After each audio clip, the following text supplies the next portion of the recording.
After being out for a week, on the injured reserve, we are back. Welcome to episode 119 of the Wise Guys Sports Show here on the Wise Guys YouTube channel. My name is Jim Cronetti. It is our 2024 college football preview, and I'm going to bring in my co-host.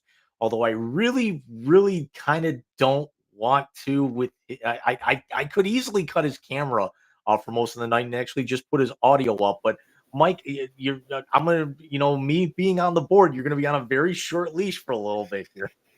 And I do understand that. And again, thank you for the 1 week reprieve on the injured reserve there. I do apologize to the viewing audience. We were supposed to have a fluff show this week and then another big in depth one next week with the boys for the NFL preview. But unfortunately, COVID's going around the South. And by the way, the littlest one, 0 symptoms, dude. He's fine.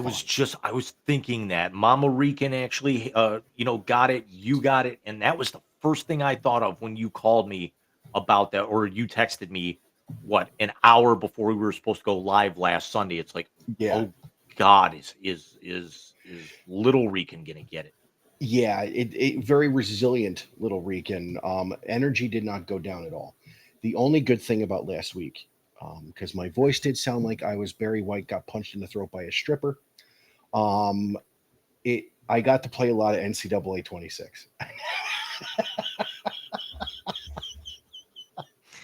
Of course you would. For tonight's show. By the way, I have to let you know my character, because this is the hardest video game I've ever played in my entire life. They have really taken it up a notch. My character has transferred from Wake Forest to the University of Florida. They gave me 15. Dude, I'm wearing 15.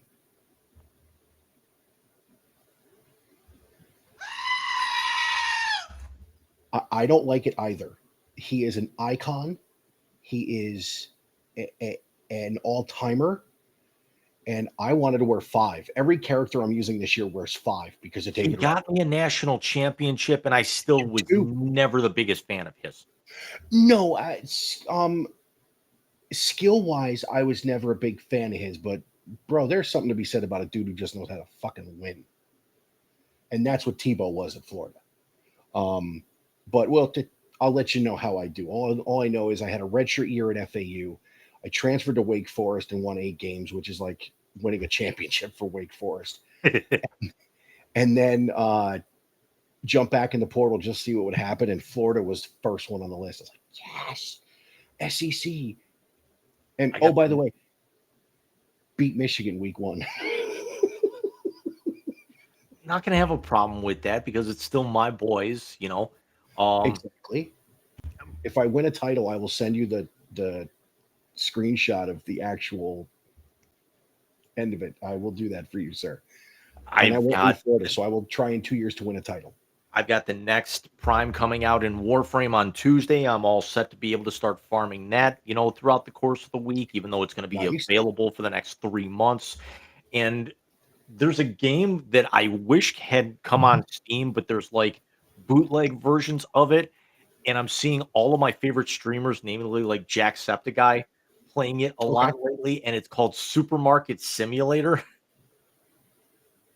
Do you know what would be a great video game, dude? Supermarket Sweep. It would, but this one, it's like you hire staff, you stock stuff, you Oh, set no your own shit. price. You can expand the whole place. You can go from a corner market to like a big like Meijer type store. It's You awesome. know, the guys that you actually have to stock your own shelves. You actually can carry like baseball bats or stun guns to beat up like shoplifters. You can actually turn Shut the fuck shoplifting on or off. Some of this is absolutely hilarious, but they're actually talking like it may not come out on console until, like, later this year because the game only came out last August.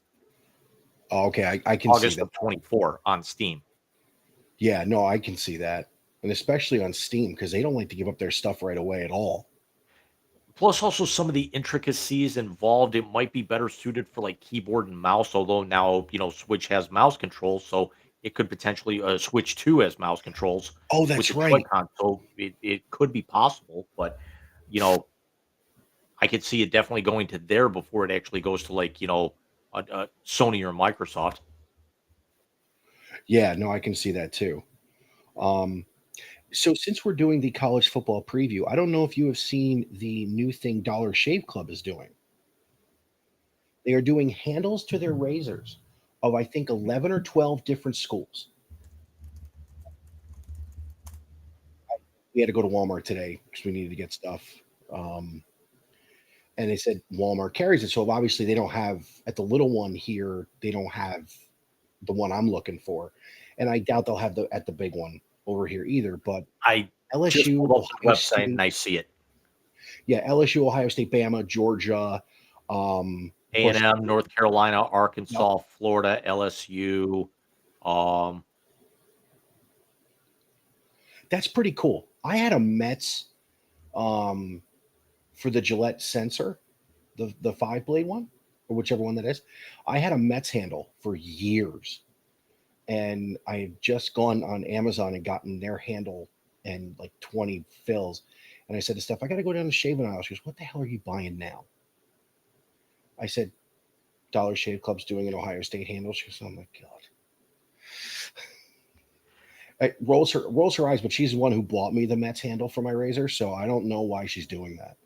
I can be a little elitist with this is because right now, because of the fact that I've been wet shaving with single blade, safety razors for the Yeah, last 3 years. I don't know what I actually would do. I don't know what a cartridge razor would even feel like anymore.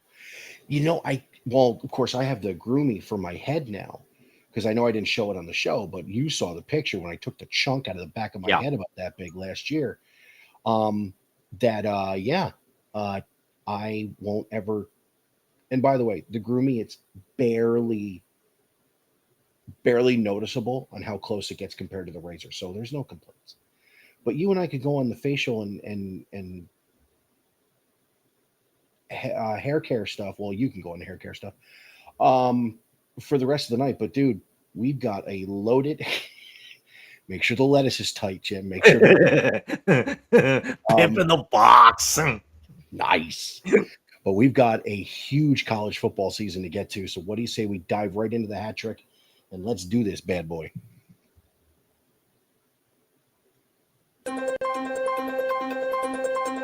It's the three biggest topics in the world of sports from the last week. Get ready for the Wise Guys hat trick.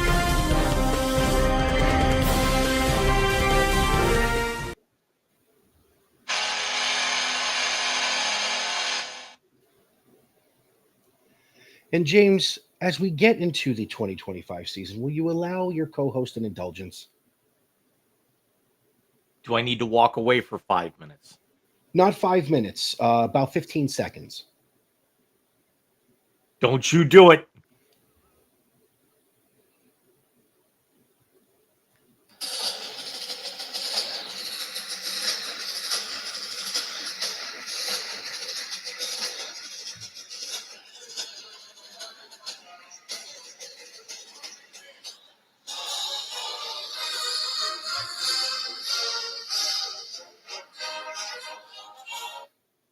Okay, 15 seconds. That's all you get.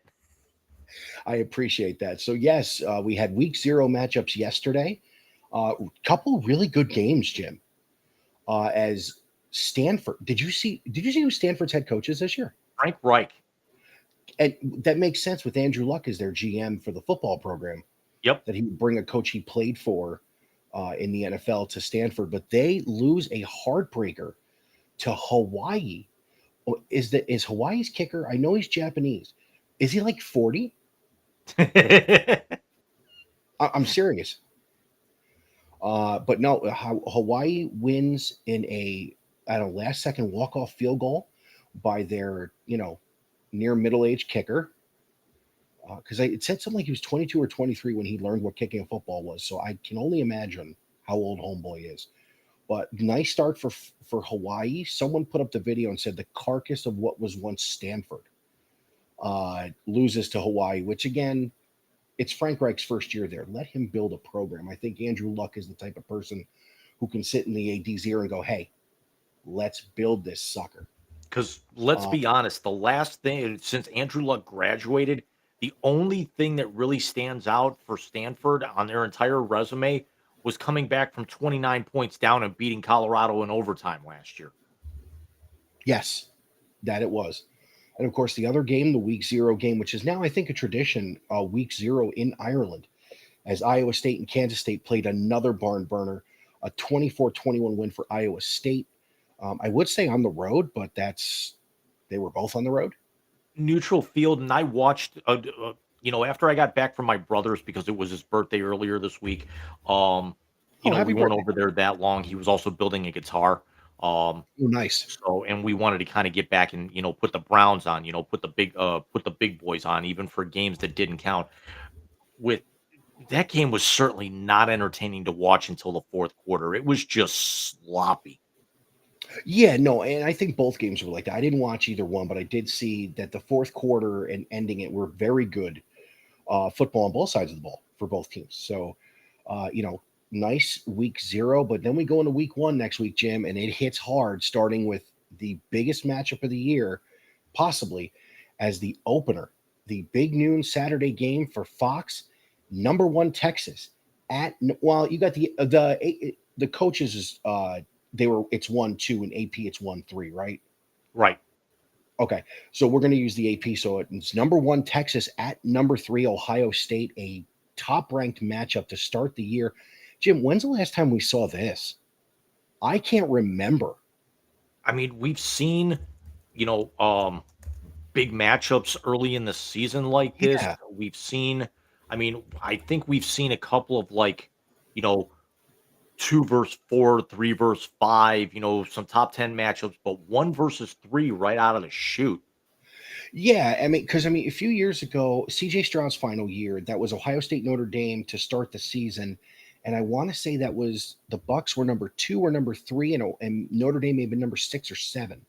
So it was a top 10. We've seen top 10 matchups. We've never seen number 1, never mind play, but on the road at a top 5 ranked team. I can't remember since when. Maybe a neutral field. But never Typically we get stuff like this out of conference, towards the end, right before conference play begins, not leading off the season. No, and this is going to be an interesting matchup because this is a rematch, of course, of that really good Cotton Bowl, the national semifinal where Ohio State came out on top 28-14. This is 2 brand new quarterbacks. Of course, Arch Manning, the highly touted member with that last name on his back, and Julian Sayin, the last 5-star recruit to commit to Nick Saban before he retired and then transferred to Ohio State. You have a defense in Texas coming back that is what many experts are calling the best defense in the country. But you have a Texas offense that lost the majority of its offensive line and its 2 biggest playmakers. And you're putting a new quarterback in a hostile environment, Horseshoe, in his first start. Flip the script. It's an all new, Ohio State lost 16 starters going into this year. Now it is Ohio State. They know how to replenish. A lot of guys on that second unit from last year are moving into the first unit. and they have what may be the best offensive and best defensive player individually in college football in Caleb Downs, the All-American safety, and of course Jeremiah Smith, the All-World wide receiver. There's a lot of people calling for a blowout on Texas's behalf. I don't think it'll be a blowout. I think both teams have question marks that will be tested in this game. But this should be a good one with Gus and Joel on the call. Yeah.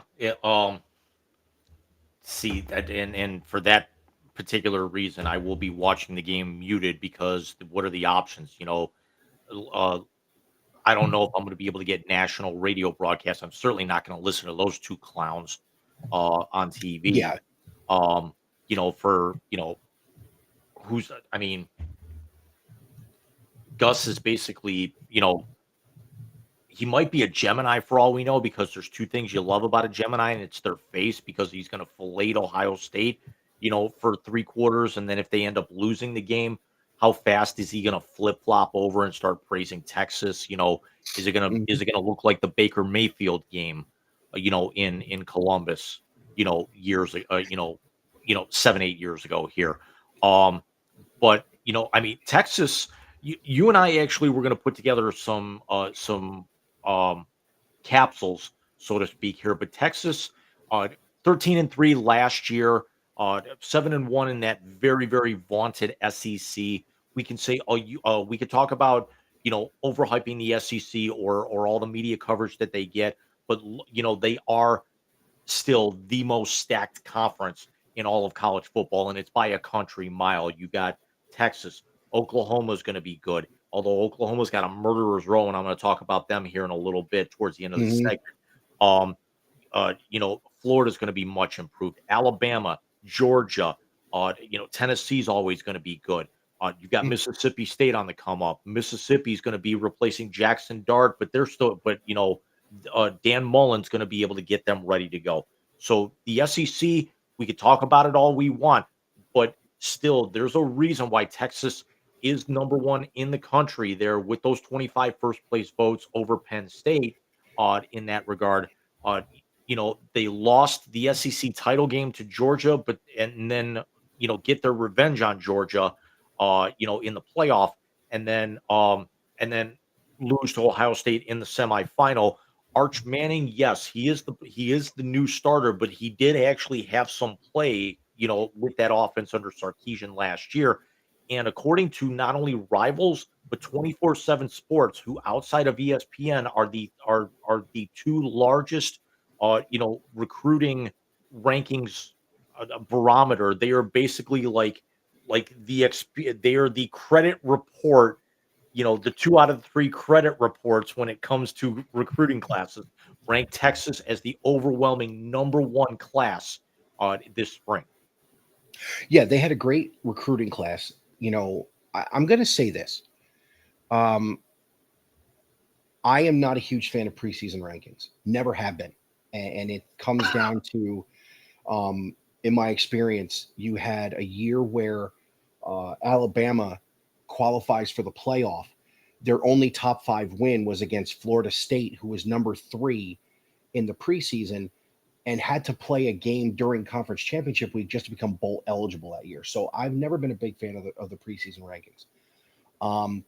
I will say this: there's a reason Texas is number 1, but, and this is a big but here, Jim, and I want to get your thoughts on this. A lot of it has to do with the last name on the back of the quarterback's jersey.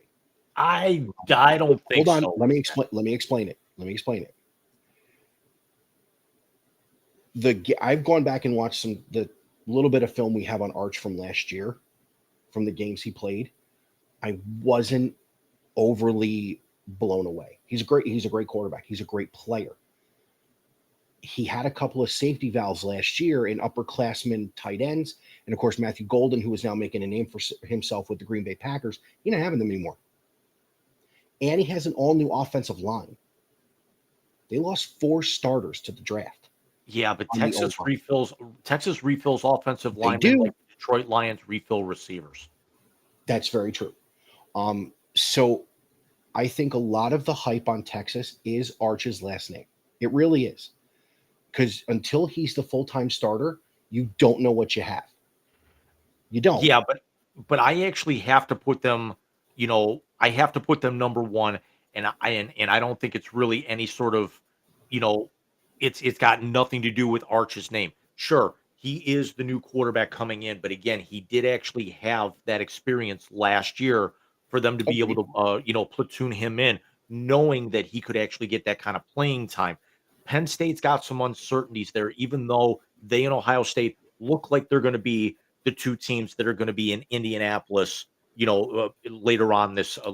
December, yeah. Um, but, Ohio State replacing all of those players, Penn State, Drew Allard looks to be Manning, and then you could probably throw 1 or 2 other guys are probably gonna be in New York in December, at Mhm. some particular point, unless the bottom falls out on Allard or Manning or, one of these other guys like a Cade Klubnik.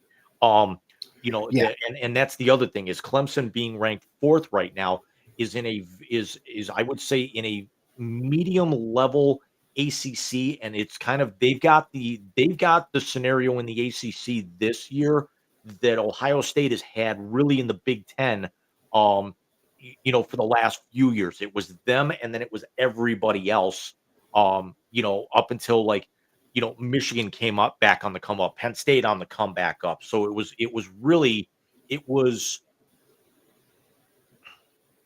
I'm gonna try and say this, and this is not gonna be as politically correct as I'd like here, but it's certainly not meant to be as offensive as it may come out.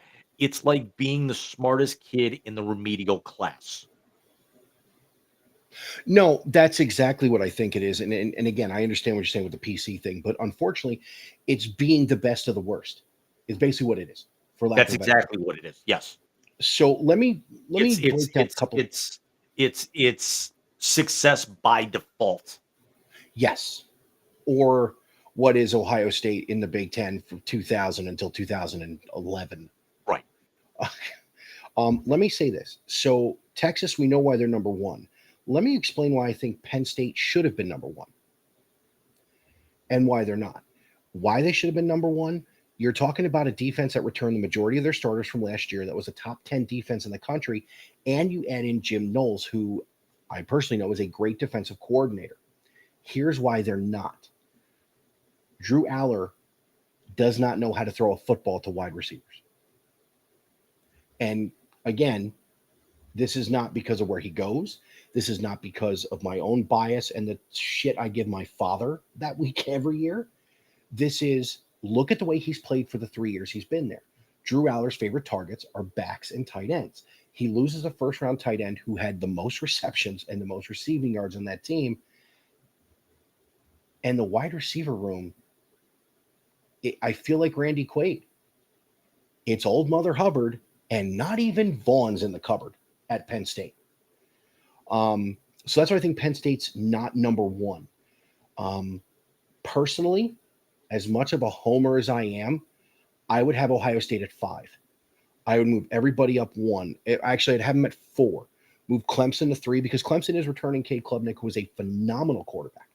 A team that won a conference championship and went to the playoff last year and won a game in that playoff. No, they didn't. They lost to Texas. Sorry. Right, in the first round. Yep. Yep. But they won the ACC last year, and there's no place to go but up. I would put them Ohio State 4 because of the turnover on the roster. I would put Georgia at 5 because for the first time in a long time, Georgia has uncertainty under center. I made a joke about Stetson Bennett playing and not, needing any real playing time till year 8 or 9 like he did in college. Gunner's brand new, and he did not impress when he played last year after the injury to now Miami quarterback Carson Beck. So, I mean, if we broke down the top 5, I think that's kind of where we would both land. I expect all 5 teams to be in the playoff, to be very honest with you. Yeah, You the know, the capsules that I kind of drew up, I've got 4 out of the 5 there, but I really only kind of went with the big 4 conference champions, and then who I think is going to come out of the group of 5 as like that high end pick. Yeah, I mean, if you go down the rest of it, Notre Dame at 6. Again, Notre Dame's new under center, and has some new skill players. Who was 7? Because it's going too fast for me to look at. 7 is Oregon. Oregon, they got to start over without Dylan Gabriel, and without a couple of their weapons on the outside that Gabriel used very well outside of that Rose Bowl. I mean, they were undefeated going into that Rose Bowl. They were But the number 1 seed for a you reason. brought it up in our production meeting on Thursday night. You can never count out a Dan Lanning. I mean, No, Dan Lanning. We Dabo Sweeney's got 2 national titles. Um, Kalen DeBoer has been to the the playoff championship game a couple of times here already. Ryan Day's got a national title. and Sharon 2 Moore championship game was appearances. Yeah. was a very instrumental piece in a national championship. Um, Mhm. Dan Lanning's the best coach in the country, and I don't think it's close. It's not. It's not. And I love Ryan Day. I love what he's done there. As far as head coach goes, Dan Lanning's best coach in the country. Um, Unfortunately, you have guys in top jobs, and I keep picking on James Franklin, and I don't mean to, but we've seen it, and not sound like this. James Franklin against top teams is pre Connor Stallions Harbaugh.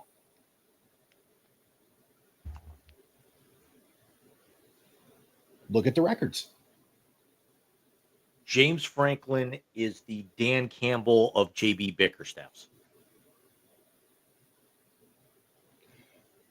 Well done, sir. That was meshed together. All you needed. Let me do you one better. Since we're talking about good and inept at the same time. James Franklin is the Dan Campbell of JP Crunderdunders and Aaron Boone's.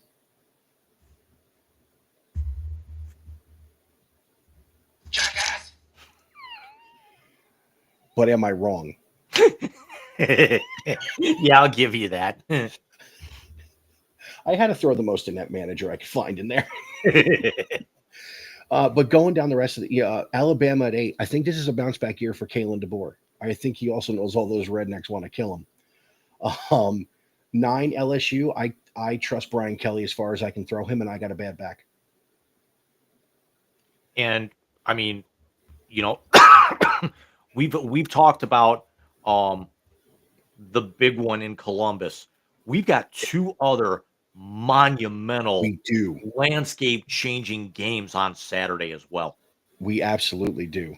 We have 3 top 10 matchups. Which is insane for week 1, though, Jim. I mean, this is just. Can I ask you a serious question? Do you think the 12-team playoff and what it brings and what you have to be one of the at-larges, are we going to see bigger games like this? Early in the season, yeah, because you got to figure if they do realign, we talked that they're going to change the seating last year because last year I think a lot of people I think everyone's ready for college football to come back, and I told you I was going to have a really distasteful take during this segment here. Yeah. And I'll kind of wrap up, my end of the segment with that. But I think you've got to come out with a bang, considering, and this is not a slight on you, as a Buckeye fan, they've got to get the taste of how shitty that tournament was out of their mouth for See, I don't think how terrible it was put together. The first 2 rounds were a fucking joke. I will give you the first round was a joke because there were no close games. But I will say this. Did anybody think Indiana was going to go into South Bend and win? No. Did anyone think an SMU team was going to go into the cold in Happy Valley and win? No. Did anyone think, who was the other one? Not the Buckeyes. There was a 4th game. Arizona State? Arizona State had the bye because they were top 4 seed. Texas, Clemson. Okay. Let's all be very honest. Clemson won the conference championship. They should have hosted that game. That's where the tournament got it wrong.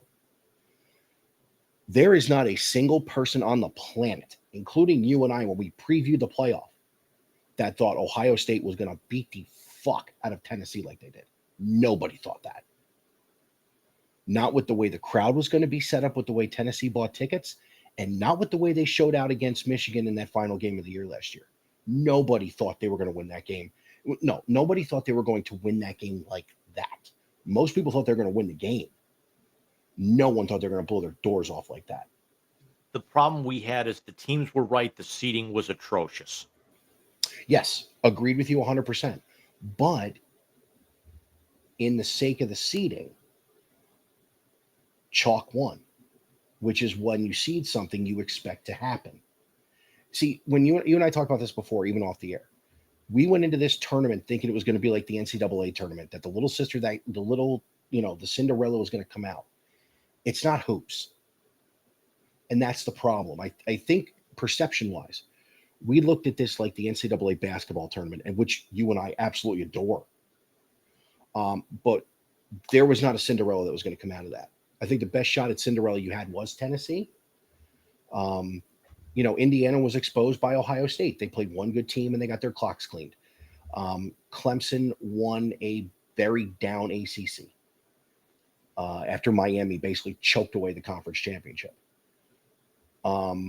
SMU was only in the playoff because they played Clemson in the ACC championship game, and that was their only loss of the year, I'm pretty sure, going into the playoff. If I'm not mistaken, I could be wrong. I'm actually pulling up this week's schedule here. Yeah. So but the other two games you had mentioned, we have in South Carolina, one state up from me. Number 9 LSU will visit Clemson, the battle of the Death Valleys. Jim, I think Clemson is going to put an ass beating on LSU next week. it's going to be very, very interesting. ESPN has Clemson as a 53% favorite. Surprisingly enough, I don't see a line on this game. It's probably a pick 'em in Vegas because LSU, again, a lot of it is SEC bias. Actually, I don't see lines on any of the games going down the schedule right now. I don't think they've posted yet. Oh, on ESPN. Oh, yeah, there is. Hold on. On ESPN, Clemson is -4. The total is 57.5, which I think is kind of high for that game, personally.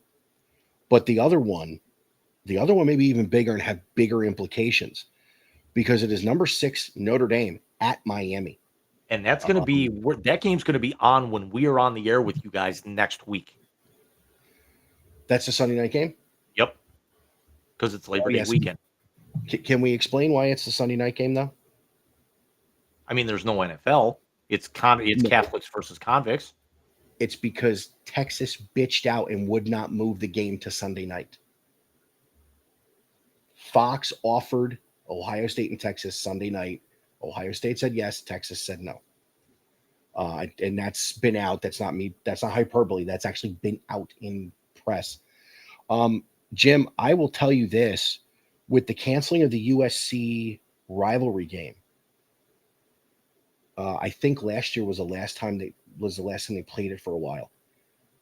Notre Dame doesn't win this game, they may not get into the playoff. Yeah, because Notre Dame does not have the best schedule, and where I actually also think with Penn State, I think going on the road to Ohio State on November 1st is really their only challenge of the year because they get to host Oregon early in the season. That's in Happy Valley. Notre Dame's schedule right now, I mean, they open at Miami and then they get a week off and then they host currently number 19 Texas A&M. They don't play another ranked team the rest of the year. No, they play Boise in Boise. It's 25th, but I mean, Boise could come up, could come down. They won't play another top 20 team really the rest of the year. Unless unless Boise has a And Boise's not gonna have that miracle run like they did last year because Askin Gentie's not there anymore. very true. But yeah, so basically Notre Dame comes out to shoot with 2 tough games. Although we don't know what A&M is going to be. I haven't followed them much. And then after that, it's a pretty patsy schedule. I'm sorry, they do play USC this year, and it is Yeah, in but South Bend. USC is still on the come. They're still rebuilding. They're gonna be at least another year or 2 away before they're on the come up and hopefully back to where they were.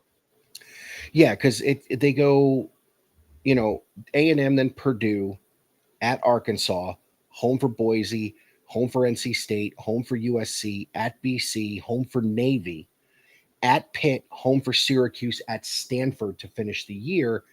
That's not a murderer's row. That's not what we're talking about with some of these other teams, Right. especially, when you talk about Texas and you talk about Florida. Um, some of the schedules those guys have is clinical insanity. So You want to go ahead and finish your point here, and I want to talk about clinical insanity with Oklahoma. yeah, let's go. Actually, I was going to say Notre Dame has to win this game, and they have to win week 2 hosting Texas A&M, or else I don't think they get in. So let's talk about Oklahoma and talk about is this a make or break year for Brett Venables? It very well could be because Oklahoma is going to start the year ranked 18th. They will play Illinois State on Friday night to open up their schedule, but then they get no rest for the weariest. They're going to host Michigan on September 6th. Then they close non-conference. They're at Temple, so that's essentially a win. They open SEC play hosting Auburn. Then they're at Kent State, and then this is where State's in Norman. uh, Kent and State's in then Norman. it's okay. It's I misread I glanced on it too quick, but whoever set up the schedule here, and I understand that SEC's got a lot of ranked teams. Whose brilliant idea was it to give Oklahoma, as it currently stands right now, 6 of their last 7 games against ranked opponents and including 3 of them in the top 10? Well, some of that again is bias because of the conference, but some of it's legit. Now, the Red River is on a neutral site, always is. That's October 11th. Then they're home. Then they go to South Carolina, again, a team on the come up that right now is ranked 13th.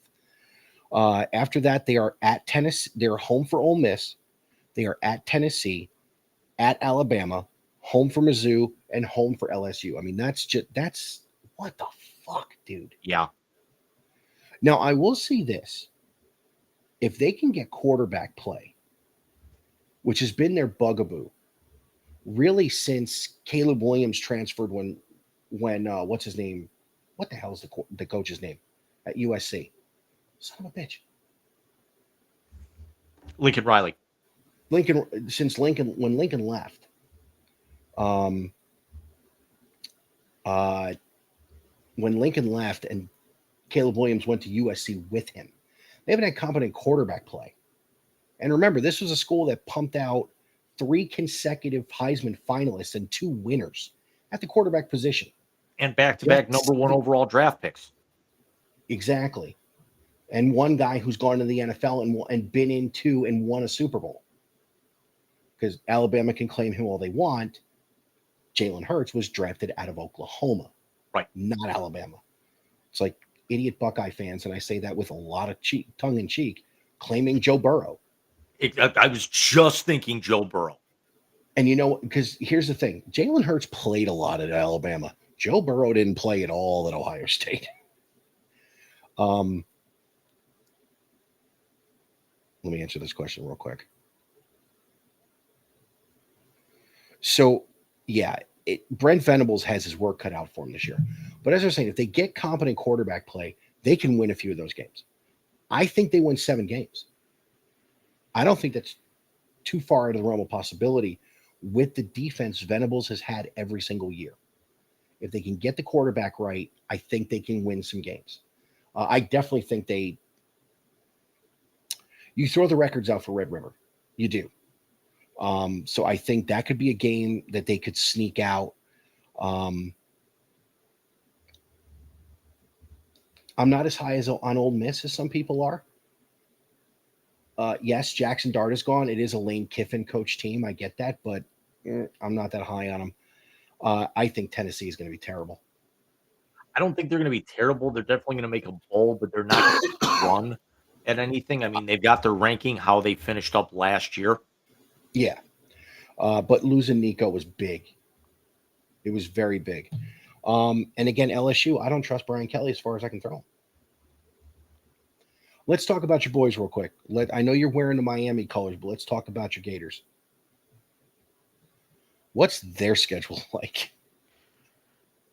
The Florida Gators, come on, system. Well, they open Saturday against LIU. Is that Long Island University? Correct. Then they host South Florida. Hold on. They Better not talk shit about Ohio State's week 2 after what the fuck I just read. Yeah, but I mean, Florida always plays a 1AA in school, in-state school. You know, I mean, LIU is from New York, James. I understand that, but okay, I'm like, because it's still friggin' loading here. But then they go on the road. I mean, they've got a brutal schedule as well, and they are not going to stay at that 15 ranking very long. They go on September 13th. They're at LSU. The very next week, they are at Miami. Then they come home for number 1 Texas and go right back out on the road at Texas A&M. So that's 4 consecutive ranked opponents and 3 of them on the road. Then they come home for Mississippi State.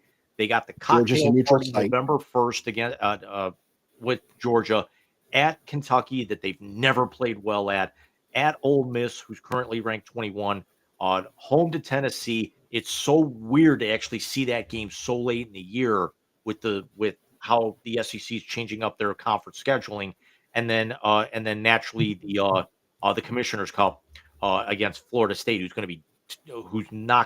to be better than they were last year, but there's nowhere else to go but up.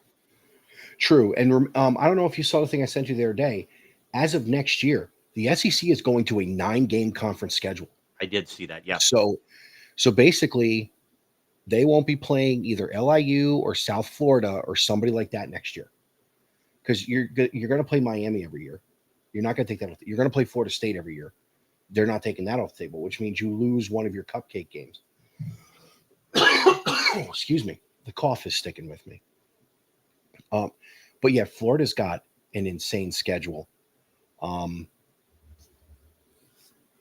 will say this. See, the problem is that we talked about Oklahoma's schedule. Florida, the difference is Florida's got it worse because Florida is loaded up with all the big boys. And they're loaded up on the road too. I was busting people's chops down here. Georgia has 3 road games all year. And the 1 neutral site game, which is always a neutral site game. That blows my mind. Blows my mind. Now, I will say this. It's not Cam Ward under center at Miami anymore. It's Carson Beck. Right. And we know Carson Beck had his problems with turning the ball over. So let's see if, handing the turnover chain to every other team in the ACC, how that's going to do for Miami. And I remember that your jersey is circa the Big East Sears. Wait, who is that, by the way? Which player? It's Ray Lewis. Never mind.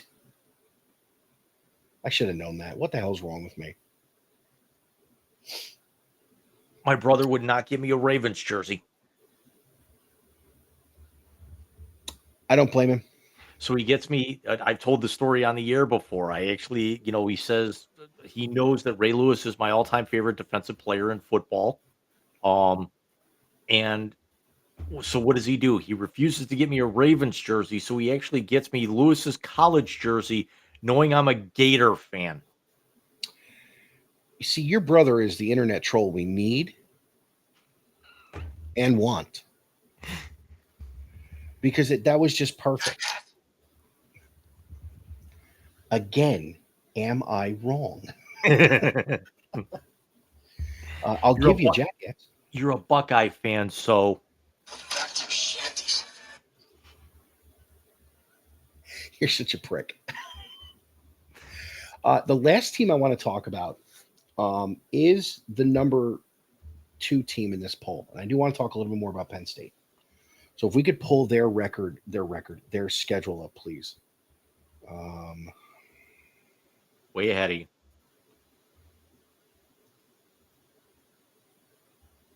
Now, you had mentioned before their only real test is when they have to come to the Horseshoe on November 1st.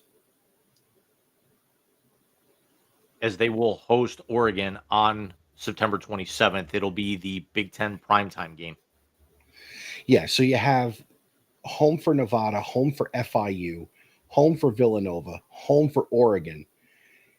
Jim, that UCLA game is going to be sneaky, especially with Nico going to UCLA, the second year of Deshaun Foster, who took over, of course, for Chip Kelly, who left to go to Ohio State and is now with the Raiders. Home for Northwestern. Jim, October 18th. Kinnick Stadium's not an easy place to play. They're at Iowa. It isn't. That Penn State Iowa game is always one that gets circled, but it's typically one that you can kind of forecast and see. It's always going to be a good game, but you could pretty much tell as that game gets closer who's going to end up coming out on top. It's really not one that leaves a whole lot of surprises once you actually get there. Agreed. They go from Iowa and they have to go right to Columbus. That's not an easy road trip there, going from Iowa City to Columbus. And then, of course, next week they're home for Indiana. The week after that, they're at Michigan State, home for Nebraska, which is not going to be an easy game. And then, of course, they end the year at Rutgers. At least end the regular season at Rutgers. When I say in the year, I mean the regular season schedule. They will be in the playoff. I honestly believe that they will be in Indianapolis with Ohio State to play the Big Ten championship game on December 7th. I will say this. Here's why I think you need to circle the Iowa game. Penn State will be one-dimensional. For all the things you say about Drew Aller, he does not have the weapons on the outside. He lost his security blanket. What was the tight end's name? Went to Indianapolis in the first round. Son of a bitch. Where is my brain today? Where is my mouse cursor? First world problems, James. First world problems.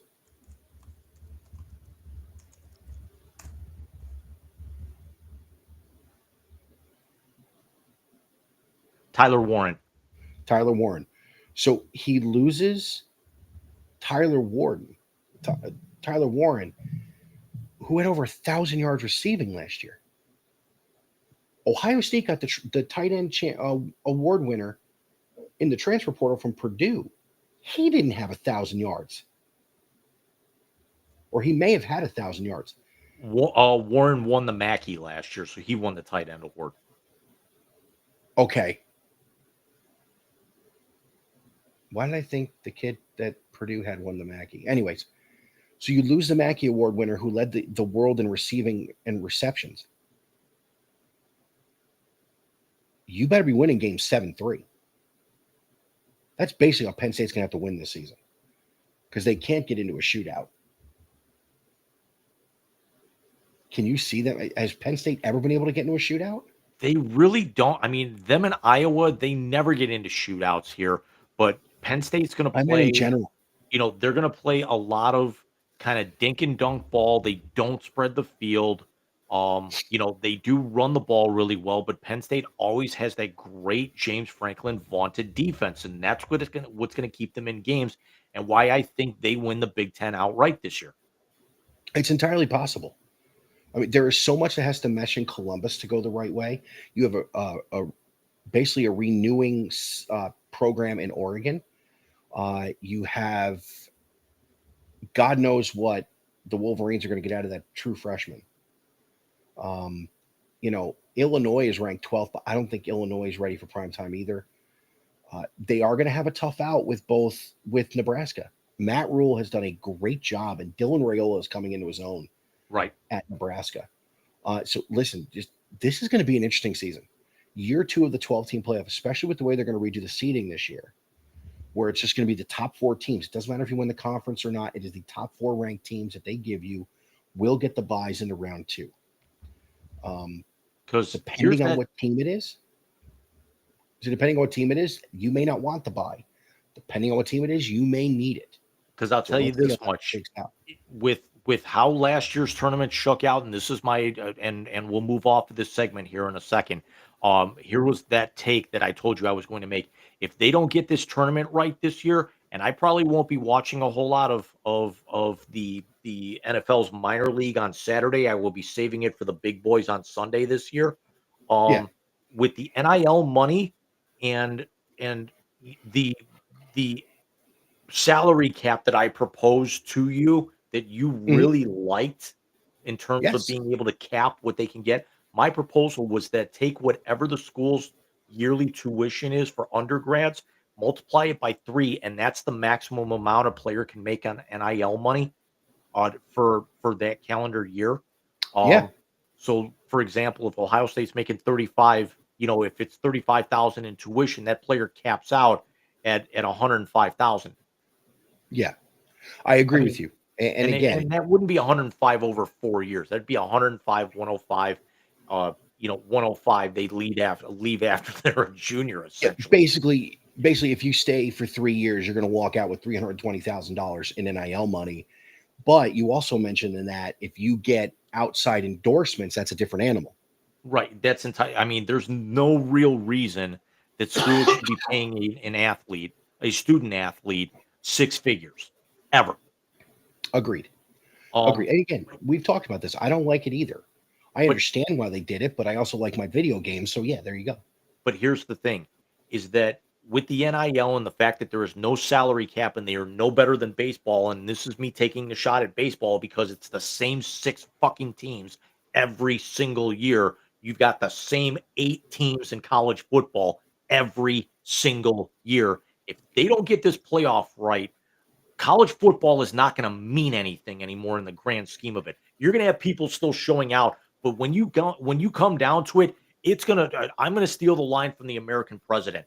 The prestige that's going to be involved with winning a national championship that you go out and bought, it's going to rank somewhere below the Save the Spotted Owl Society.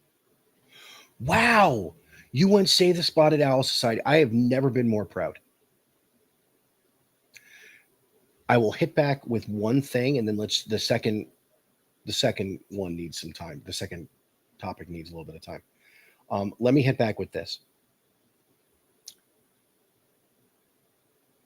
In the old system that people seem to love so much, would Boise have had a crack at a shot to play for a championship? No.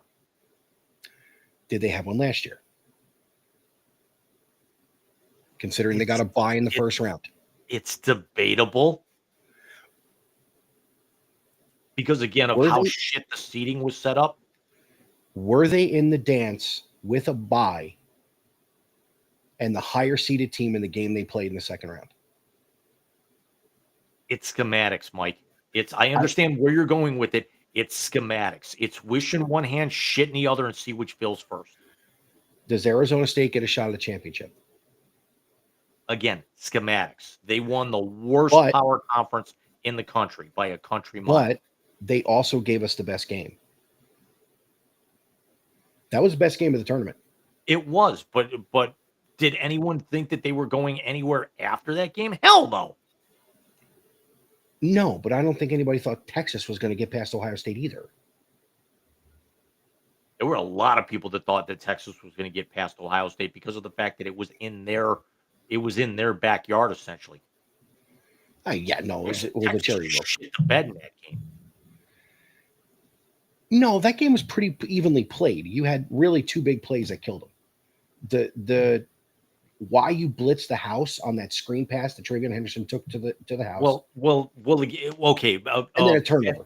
Bad terminology. They didn't so much shit the bed; they shot themselves in the foot and then shit the bed.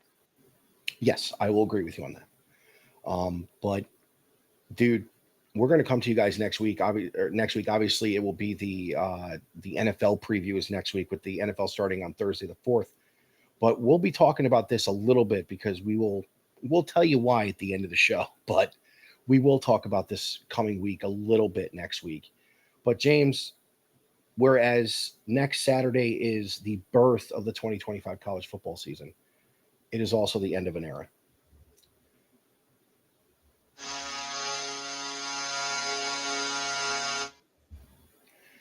For next Saturday, Lee Corso will call his final game day and make his final headgear pick in the place where it all started. Now, a lot of people said it should have been at Alabama, Florida State, because he did go to Florida State, which I understand 100%. But Jim, could there really be a place other than this to have it done? This is where the headgear started. It is where the headgear started. We already know who he's going to pick because he's going to basically be able to placate to, his cohort for the last 15 years in Herb Street. So we know he's going to pick Ohio State. We know it's really showmanship at this point. I could think of easily 5 or 6 different schools where I think it would actually mean more.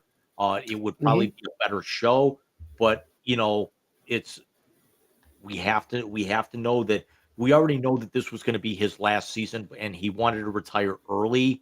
So you do it in arguably the biggest game up front of the year, in Columbus.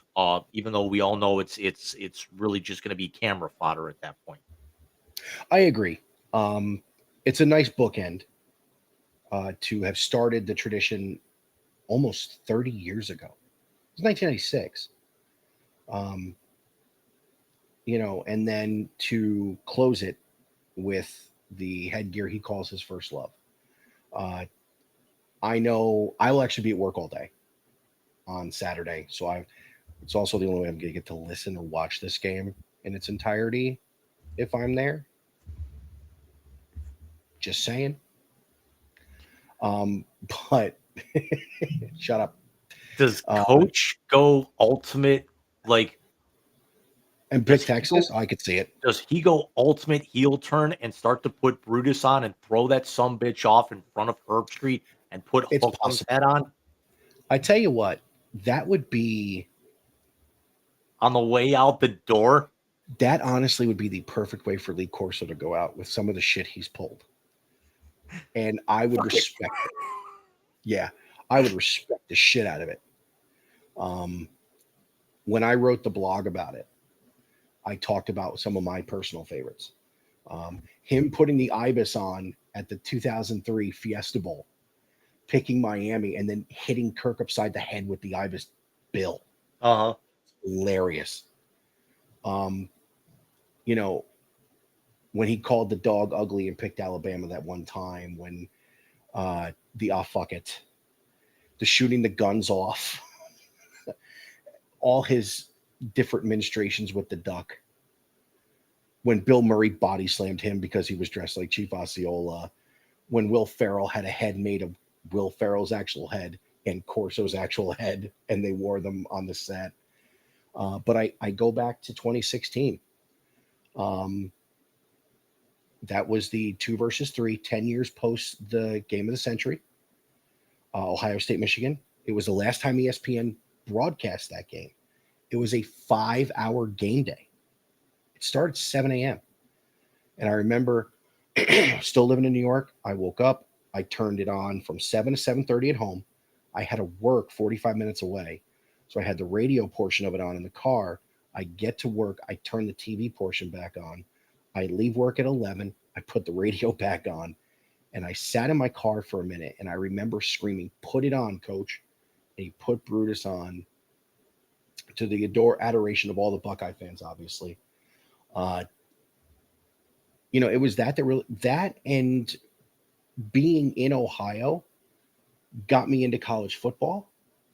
The fact that the Buckeyes were dog shit back then is why I picked them up, because I root for nothing but underdogs in my entire life. See the Mets. Saturday's going to be tough for me, because even when I moved away from ESPN because I can't stand that network anymore, I would always go back and watch Coach make the pick, because it didn't feel like the game should start until you knew what Lee Corso did. I mean, come on, homeboy came out as James Madison and Ben Franklin. He rode a Harley with the fucking duck, dude. Do you have any favorite Corso moments besides anytime he shit on Ohio State? Not so fast, my friend. Um, Yes. just making just his knowledge of just the rapid fire way that he would go through the Saturday selections always got me. I probably will not be watching Sunday because number one, I'm not going to be able to stomach all the Ohio State fascination at that point. Hmm. I'm also not going to be watching. I'm probably not going to be watching the game. I mean, I'll watch it, but I might put it on. Unless something else different comes up. I mean, it's a noon kickoff and everything. Um, I'll say this right now: if he puts the helmet on, or if he puts Brutus on, I may not watch the game at all. But I mean, it was I get it. always entertaining to see, you know, what coach was going to do, what coach was going to say, and just how quick his analysis was to be able to break down, regardless of how much older he was getting and how far removed he was from the coaching game at Indiana. And it's just a shame that we can't rewind time to be able to hold on to this, knowing that his replacement is the biggest blowhard on television on sports talk. Um, remember, Dave Portnoy is now on the pregame show on Fox. McAfee is not the biggest blowhard on TV now. Okay, the biggest blowhard up until this point. Yeah. I'm waiting for him and Urban to throw down. That would be hilarious. My money's definitely on Portnoy. No, I think Urban hit him with a chair. Urban will tuck tail and run like he always does. No, that's only from women in coaching. I love the guy, but I'm not wrong. I will I love the miss. guy right up until he took the job in Columbus. He was an idol for me. I know he was. 2 national titles will do that. Because he basically took the money and ran.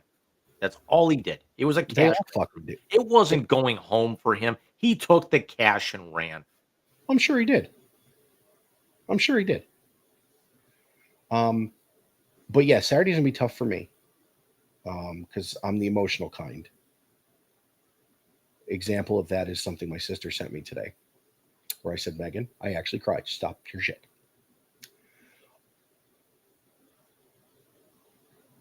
But college football is just gonna be different now. When we talk about, me as a Met fan, Howie's only doing home games. We've lived through how many broadcasters in the Cavs booth? We lost Jim last year, so now it's somebody different in the Browns booth. Even the Jets booth is different this year. It's like everything we looked forward to for our teams, and really our sports we follow. It's all going away, and this is only a matter of time. You and I and Alex talked about this in 2022 or 23, one of the last shows before I moved, because it was an OTR. Because that was the Don't Poke the Bear, and I did the fucking Pillsbury Doughboy. We've been waiting for this because of the health issues, because of the fact that he's now 90 years old. Still seems pretty quick, though, doesn't it? Not really. Okay. It's That's fair. it's something because it's now that it's here, it seems that, but it's only because of the optics that are involved that it's something that we've been thinking about and preparing for, that quite honestly we've also discussed on this show should have happened several years ago, Agreed. because they didn't have anybody to be able to replace him. And the guy that they actually have now that is going to be replacing him is definitely not the guy that should be replacing him. I think the replacement for coach is Saban, to be honest with you. And Saban's going to be 80 years old. Yeah. Saban's not going to be there for long. I think McAfee is really the replacement for David Pollock, which again is an upgrade. I never really liked David Pollock. Yeah, but Pollock at least had was able to break things down and analyze, having played in the college game and studied it. He was broadcasting games for ESPN after Yeah, his playing career ended, so he got to be able to see it and do things on the fly. Um, uh, Jesse Palmer was another great example of that. So those yeah, are the guys that work, guys who basically spout a whole bunch of Pennsylvania isms, and make up a whole bunch of jargon along the way, and scream and yell and everything. Are not, their personalities. They're not really why we tune in. Nobody is tuning into game day to be able to watch Pat McAfee. agreed, agreed. People would tune in for Lee Corso, especially the last 15 minutes of game day. Everyone is turning in for Lee Corso. Nobody is Exactly. tuning in for Pat McAfee. If they want to do that, they can watch noon. They can watch weekdays at noon. Yeah, I mean, I think the only things McAfee's done on game day outside, I like the rapport of the guys. I think it's still a pretty good uh, desk. Um, I will say this: the troll job at the Georgia fans at the SEC championship game a couple years ago was pretty damn cool. The And only I thing like that and I like the kicking thing. I I like the was giving the just kids that's attention. that's Yeah, actually what I was going to say. That is the only thing of value that he brings to the table, is being a hype man for the tuition kick. Other than that, I could completely do without him on that show. You could pull him out, and it yeah. would be. I would say the show improves easily by 30%. I would say a little less than that, but no, I see what you're saying. People I don't absolutely see what you're watch saying. the pregame shows for the puff pieces and everything. They can go online and watch those on YouTube or watch those on the official team's channels. People come in and want to watch analysis, breakdown, previews, injury reports, adjustments, things of that nature. That's why you watch the pregame shows. You don't want to watch the hype pieces. Yeah, no, I agree with you. I mean, I personally I find him entertaining, but I understand why you would want to turn it off because of the things he does. Understandable, 100%. But the long and short of it is, dude, bless you. The long and short of it is the end of a golden era of college football on Saturday, and it's going to take some getting used to.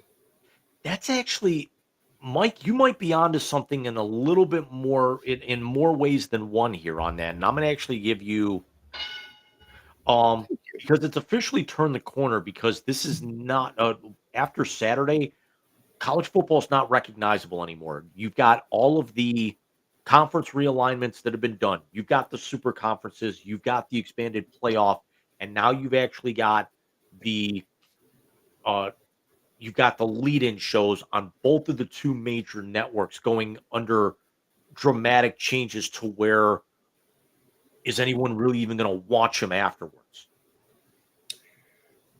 I can honestly say, outside of the Religiously. Let me restate that. Is anyone going to watch those shows religiously now? and that's where I was going with this. Honestly, the outside of that last game in November, when I have Fox on from the minute that show starts until the final gun of the game, I don't think I will. I honestly don't think I will. Um, Jim, I'll be honest with you. College football pregame stuff has changed since ESPN became the SEC network, and they haven't broadcast the biggest games in almost 10 years. That 2016 game I mentioned before, that was the last time they broadcast Michigan Ohio State. Last time. That was because, and obviously ABC is part of their parent company, but that was an ABC game. Brent Musburger did that for years.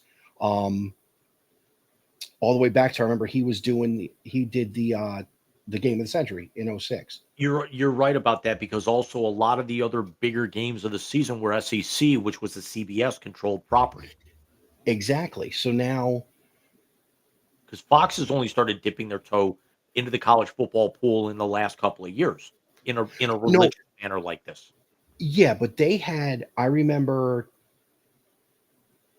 well, Kenny Guyton, when he played against Cal in 2012, that was a Fox game. So Fox has been the last 10, 15 years, but not this big. I mean, they always had the Big Ten championship game because once ESPN signed the deal with the SEC, Big Ten signed the deal with Fox, then you get the Big Ten network. But it really, ESPN to me, especially now with Coach going,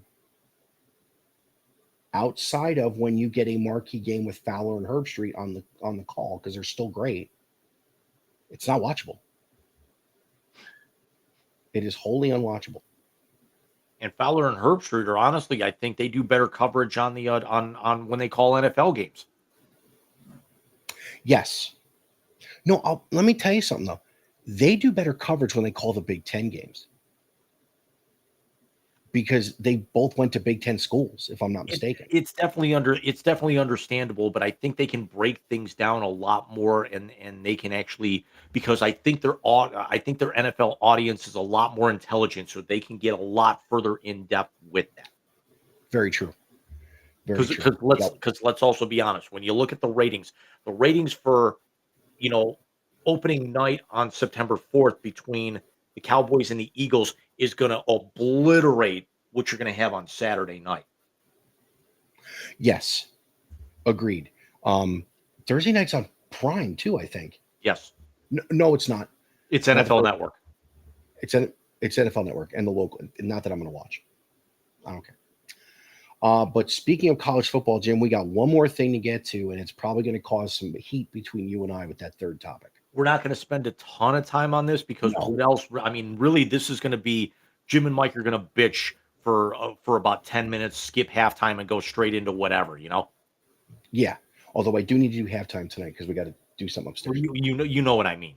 Yeah, I know. Because I know. this is certainly because if we would have lead off the show with this, we still would have been talking about it an hour and 12 minutes in. Yes, we would have been, but I'm putting the hat on backwards for this.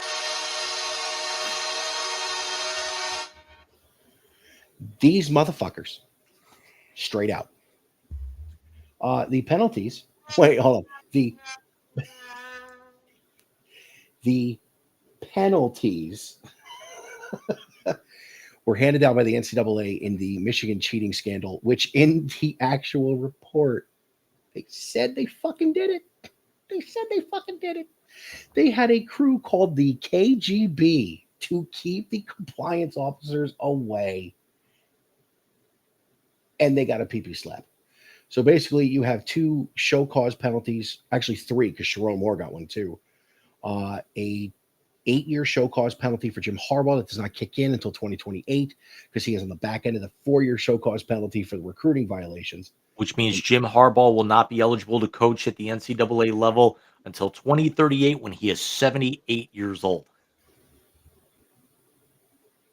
Do you think he brings the 25-year-old girlfriend somewhere and tries to coach there like Belichick did? He's gonna coach 5 years with the Chargers, at least 5 more years with the Chargers. He's gonna actually have them as competing with Denver atop that division every year when Kansas City starts to slide back. You'll never see Jim Harbaugh outside of maybe a visit to Michigan Stadium. You'll never see him in a college football stadium again. No. And also, Even as what a did Connor? Yeah, what'd you get? What'd Connor get? 5 or 6 years show cause? 5 years. A 5-year show cause penalty for Connor Stallions, and of course, an extra game of suspension for Sharon Moore. The big one is the $30 million in fines. They had a loss of official recruiting visits they can't do anymore. And the $30 million in fines. It's not 30 million up front. It's basically No. it's staggered out over several years. And it's based on their postseason appearances. So if Michigan gets into the playoff, for instance, I don't think they will this year, and that's not me taking a shot at them. I don't think they're there yet. But if Michigan gets in the playoff this year any money the school would have made on the playoff games they played in would immediately be taken by the NCAA in fines. That's a big amount of money. Yeah. But there was no vacating of any wins. And of course, the 2023 national championship was not vacated either. As I've said on this show before, I did not feel the championship should have been taken away, nor did I think it was going to happen. Michigan that year in 2023 was a team that earned every win. I will say that as I'm wearing the colors. 21 and 22, I full-heartedly believe that those seasons should have been vacated and that the Big Ten championships they won that year should have been vacated. Don't even fucking do it. You're such a dick. And let me explain This is why. Jim gets to fuck with the soundboard while trying to actually see if the human head can actually produce steam out of the ears. Well, I do shed my skin and redo it every now and again, so I'm sure I could probably do that too. And I can't do the editing. That was one of our first Wisey Chronicles. Yes, it was. I can't do the steam out of the ears because I got the earbuds in. It'll probably come out of the nose, but that's not where I'm going with that. So you had said to me before we really got into this, you wanted me to watch the Connor Stallions thing on Netflix, which I did. And I can tell you, I did my best to not watch it through scarlet-colored glasses. I really did. Just to be honest about this. Again, that motherfucker. I will say this, and I said this to you on the phone the other day. He said a line in that, and has said it in other places. By 18 and 19, we each knew all each other's signals. There was no surprising us. Well, Connor, why did the number one defense in the country get 62 dropped on their fucking head in 18, and you got 50 some more dropped on you in 19? Don't try and placate me with that bullshit. You knew what was coming because you were doing the spying thing. Yeah, but then you had the number one team in the country last year that only managed 10 fucking points in their own house. Again, I'm not talking about 23 and 24. I'm talking about 21 and 22. Because again, from 19 to 20 to 21, Michigan did not have any influx of talent that was off the charts. They did not have a massive change in scheme. They did not have a massive change in talent. What they had was a year in 2020 when they bitched out of that fucking game, tweeted about having their best week of practice going into next year after they said they had not enough players due to COVID to not play that game. And then all of a sudden in 2021, you're winning a Big Ten championship. Harbaugh hadn't beaten Ohio State up to that point.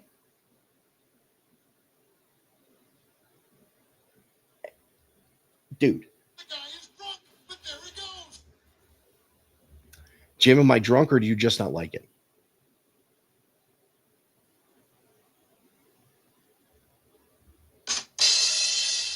You're a dick. Because it's one big giant fucking joke. Because you made the equation, and now I'm gonna get my 2 cents in here. That you talked about, the postseason ban for selling gold pants for tattoos. Different game. Entirely different. You couldn't take booster money back then. You couldn't take handouts. The entire college football scenario, the entire landscape was a $500 million. Now it's a $14 billion enterprise just that fast. It's the world that we live in right now. Let me interrupt you there for one reason. My issue with that was, even in that time, it was still a huge moneymaker. That was off-field shit. Off-field shit got a team to vacate a season, cost a team a championship, because again, they went undefeated in the year they had the bowl ban, and they would have beaten Notre Dame's ass in the championship game that year. It was off-the-field stuff that got them to lose a season. It was also off-the-field stuff that cost Akron a postseason ban. in the last couple of years. Akron got a postseason ban because of grades. Michigan legitimately cheated, and it was in the fucking report, and it didn't cost them a goddamn thing. It's That's the my same. problem. Yeah, but here's the thing, though, is that if that would have happened, I made the equation to you. It's a different league, it's a different tier, it's a different enterprise altogether. Michigan's Understood. gets slapped with a heavier fine because that 30 million is definitely going to cost them. It now. Granted, it is Michigan. It would if this would have happened to Alabama, Georgia, Clemson, any of those national title years, we would have been probably saying you specifically would have been saying the same thing because those teams got beat by Ohio State in the playoff, you know, more often than not. Uh, you Yeah. know, during those years because of the fact that it happened with your biggest rival, but it also is something that because of the fact that it's Michigan, the money's going to hurt, but it's also not going to sting nearly as much. The show cause is not a huge deal. Stallions is not going to be back in a Division One, locker room or program really for the next decade, at least at this point, because of whatever school's going to have to actually shell out with that. Harbaugh's never coming back to college. We established that. Sharon Moore is he's a placeholder right now. We didn't think he was going to be the heir apparent. They're waiting for somebody else like a James Franklin or the guy at Notre Dame or a Brian Kelly or somebody else to be able to come up and take that position. Michigan wants a name. They don't want an heir. They don't Michigan does not go out and bring up guys that are within their program. Even though I'm not a Michigan fan, again, as a Buckeye hater at this point, but if they would have actually taken away a single victory, the national championship, or any of that, I brought this up to you, and I think as outlandish as it is, it opens up a whole can of worms.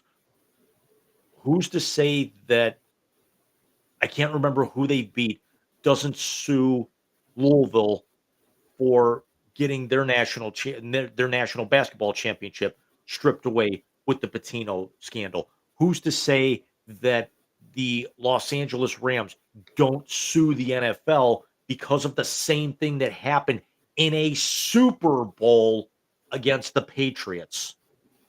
So let me tackle that one this way. First of all, the Patino scandal. Were they cheating on the court?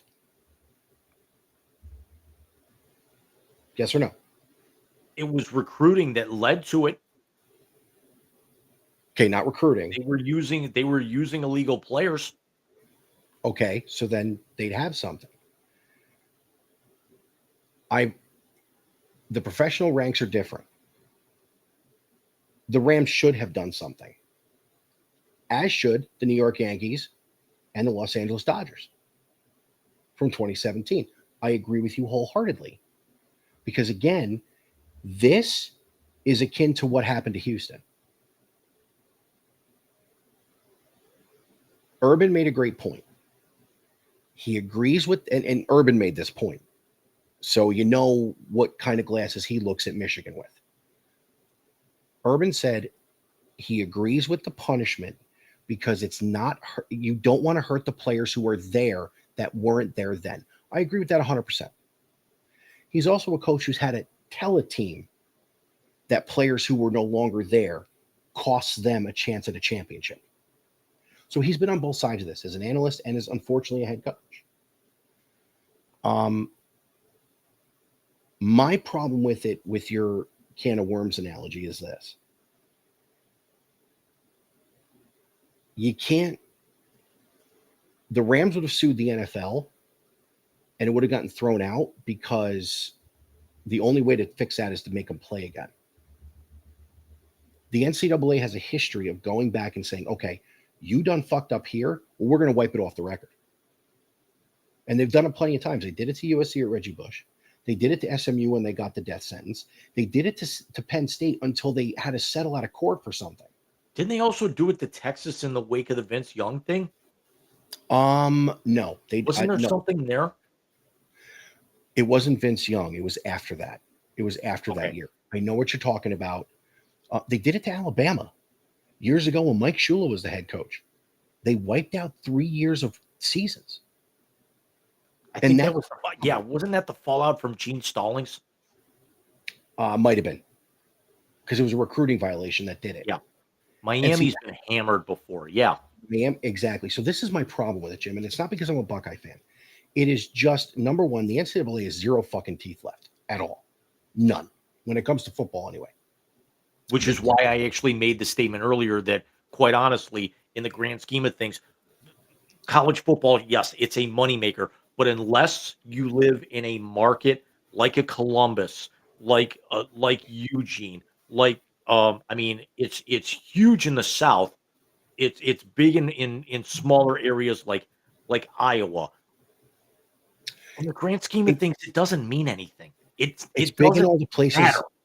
It's big in all the places that don't have professional sports. And that's just it, because you got Cleveland fans cheering, even though the Browns suck, they put more investment in a team that's closer to Cincinnati than Cleveland, claiming that unless you go there, you don't have a fucking leg to stand on. And that's the big problem I have with Buckeye fans, just because of being in this area.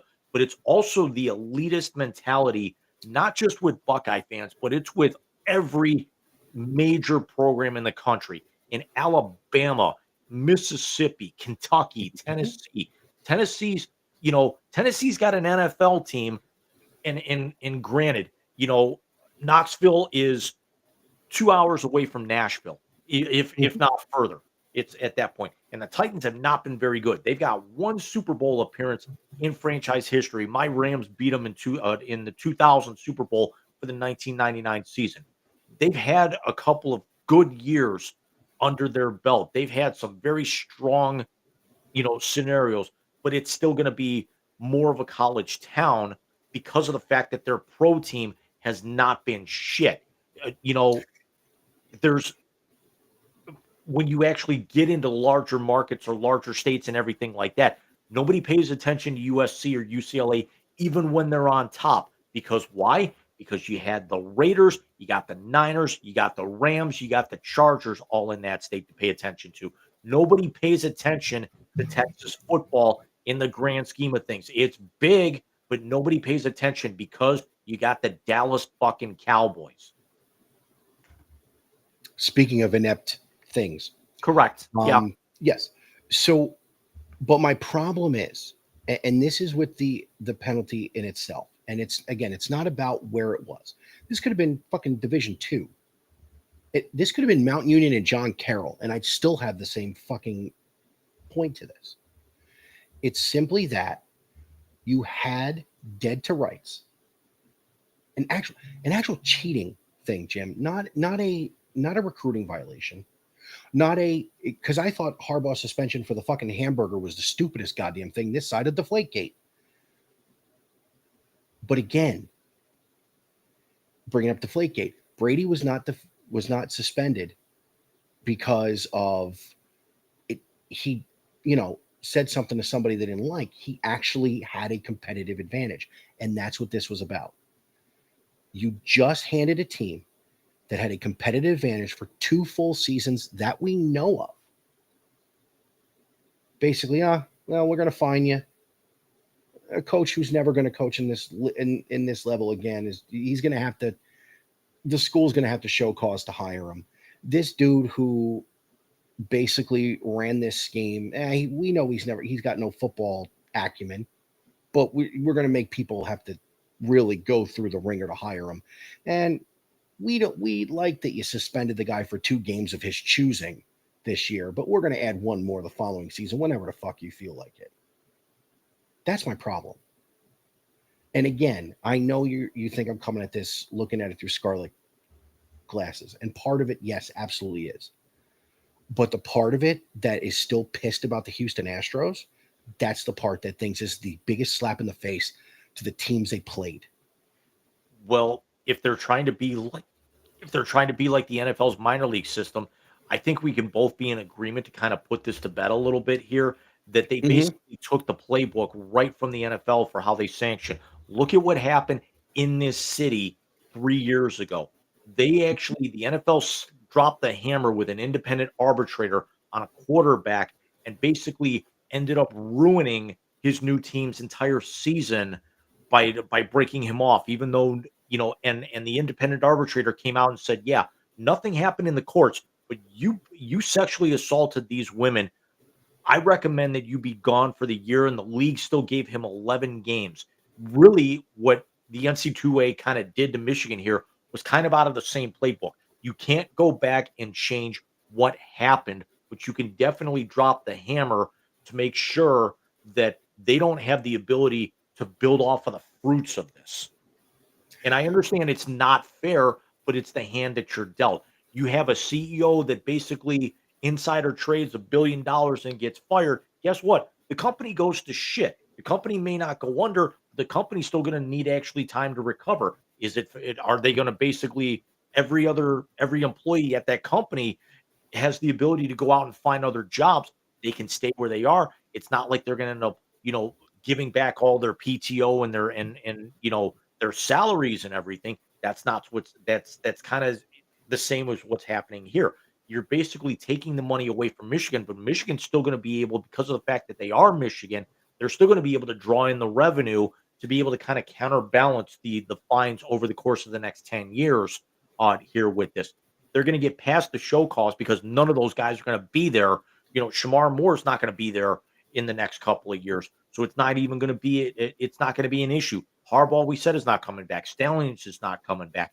You can't really penalize. You can't go back and take away in the immediate future because it's kind of like it's almost Bottlegate like. You can't go back and review a play after you've already run a play. You can't go back and strip them from a title after you've already had another season where another title got handed out. That's where I think where Major League Baseball got it wrong, is because all of that did come out in the immediate offseason after the Astros won that title, that they got busted. So if you ever were going to see something like that happen on a professional stage, that would have been the catalyst. And here's where the bullshit gets really deep. They were working on this during that season because Harbaugh served a suspension for the cheating that season. That's my issue, Jim. They suspended the head coach because of this. So you knew it happened. You knew it impacted games, but you waited an additional 2 years to have your penalty phase. The NCAA is the biggest joke on the planet. We've been saying it for 25 years. Which is why I wholeheartedly believe that the only NCAA sports that are worth watching are basketball and baseball / softball. It's, some of the other ones are good, but those are the only ones that actually matter just because of how expanded their playoff system and how everything is run with them. And you can't really fix things like this. It's not like you can go out and watch, all this different tape for adjustments with basketball because of you're running different formations every time down the floor. You can't do that with baseball / softball. Football is probably the one that you can manipulate the most of any of the major collegiate sports. Yes, I agree with you. And, we have yet to see some of the farther reaching repercussions of what went down with this. But just the one off the top of my head, if they don't know what's going on, JJ McCarthy, a first round pick. Right. Yeah. If they don't know what's going on, CJ Stroud might win a Heisman Trophy. Might go number 1 overall that year. I mean, he went 2. It's close enough. Again, and it didn't really have that big of an impact. But you and I have been talking about Ryan Day being on the hot seat for 3 years. If they don't know what's going on and say they split those 2 games, is Day on the hot seat? Is Day's family getting threats? I'm going to ask this question rhetorically, and I do not want you to answer this on the air. You and I can talk about this over the in private because we do need to Sure. get to halftime and everything. Yeah. I want to open up the can of worms. We equate it to what happened to Michigan as Spygate for what the Basically. Patriots did. Mhm. And remember, the following year, actually, I take that back. Along the same lines with the Patriots, there was a lot of scuttlebutt and a lot of tinfoil hat wearing people, but there's a lot of steam behind where they were thinking with that. And remember, I tried to write a book, and the NFL told me not to. Yes. Remember the Tuck Rule game, and then there were a lot of people that thought that the Raiders got to the Super Bowl the following year as a "I'm sorry" from the league for getting screwed out of the Tuck Rule game the year before. Could the NC2A have maybe kind of bent over backwards and helped Ohio State with their seeding and their rankings and everything, to be able to get them closer to be able to put them in better position to run the table to win the national title as an "I'm sorry" for getting jobbed out the last 4 years? I can actually answer that I and not don't be want you long-winded. to, but 30 seconds. 30 seconds. In this situation, no. And in the NFL situation, I don't think so either. Because remember, Brady tore the ACL the next year in game one. You're not going to make a guy have an injury, and they had actual films. He tore the ACL. So he was done. Yeah, but the Raiders still actually were in that spot No, to be able they to get didn't. He back to the didn't tear Super the Bowl the ACL. next year. Yeah, no, he didn't tear the ACL. The next year was the year Pennington ran the table and won the division for the Jets. Sorry. Um, no, because the NCAA has no control over the playoff. It's an independent thing. But they certainly actually have control over the rankings and the scheduling and I understand that they don't have a direct involvement with that, but their allegiance and their control cuts off once the playoff begins. Everything up to that, they can have their hands in all they want. That's true. I'll give some thought to that one. I will give some honest thought to that. But let's get to halftime as we've gone an hour and 37 minutes of the first part, which we knew we were going to because it's a preview. We always kind of go a little long winded with that, and especially Corso. But we will be back. Can we do 6 minutes this time? I got to run. I up mean, and I get could this. set the timer for 5 and then we can actually still let it run if we have to. That The works. thing only lets me go like 1, 2, 5, 10, and 30 minutes. I'll let you know by the 3 minute mark if I need the extra minute. If not, who knows? Maybe I'll come back and I'll fill and I'll just like bash Ohio State for another minute. So we'll see you guys in 5 minutes, Either way. 5 to 7 minutes. All right.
Go Speed Racer. Go Speed Listen, I may coach soccer, but my ass don't run. Oh, well, 90% of soccer players don't either. No, like, have you ever seen the movie Dogma, which is now 25 years old? I saw it once, and I Okay. don't think I actually like. I don't want to say I didn't watch it all the way through, but I didn't actually watch it consecutively. So it would like, you know, 10 minutes here, half hour there, half hour there. Matt Damon had the best line in the movie when he looks at Ben Affleck and he goes, "Mass genocide is the second second most grueling thing you can do next to soccer." So, listen, um, so let's get to the blast. But I want to open the blast with a special shout out and the Big Rican number of the week, James. And it would have been last week, but of course I was sick. So I will give it to you today. And that number is 253. And James, do you know what that means? Yeah, because you've been talking about it the last 3 goddamn shows here, I and have it's been. Pete Alonso. It has finally happened. The 37-and-a-half-year record held by Darryl Strawberry has fallen. Pete Alonso hit number 253 off of Spencer Strider, a line drive over the right center field fence into the Atlanta bullpen. To break the Mets' all-time home run record, he has since hit a few more. But I will say this, a year when I've said before in blog form on my podcast and of course on here, it is almost cosmic that at the end of 2018, we said goodbye to David Wright in a shortened career due to injury. And on opening day 2019, we said hello to Pete. And just a few weeks after David's number 5 went to the rafters, Pete breaks the all-time home run record So hats off to Pete Alonso for doing that. And now I will shut up about the fucking Mets. Hey, in case you haven't noticed, and judging by the attendance, you haven't.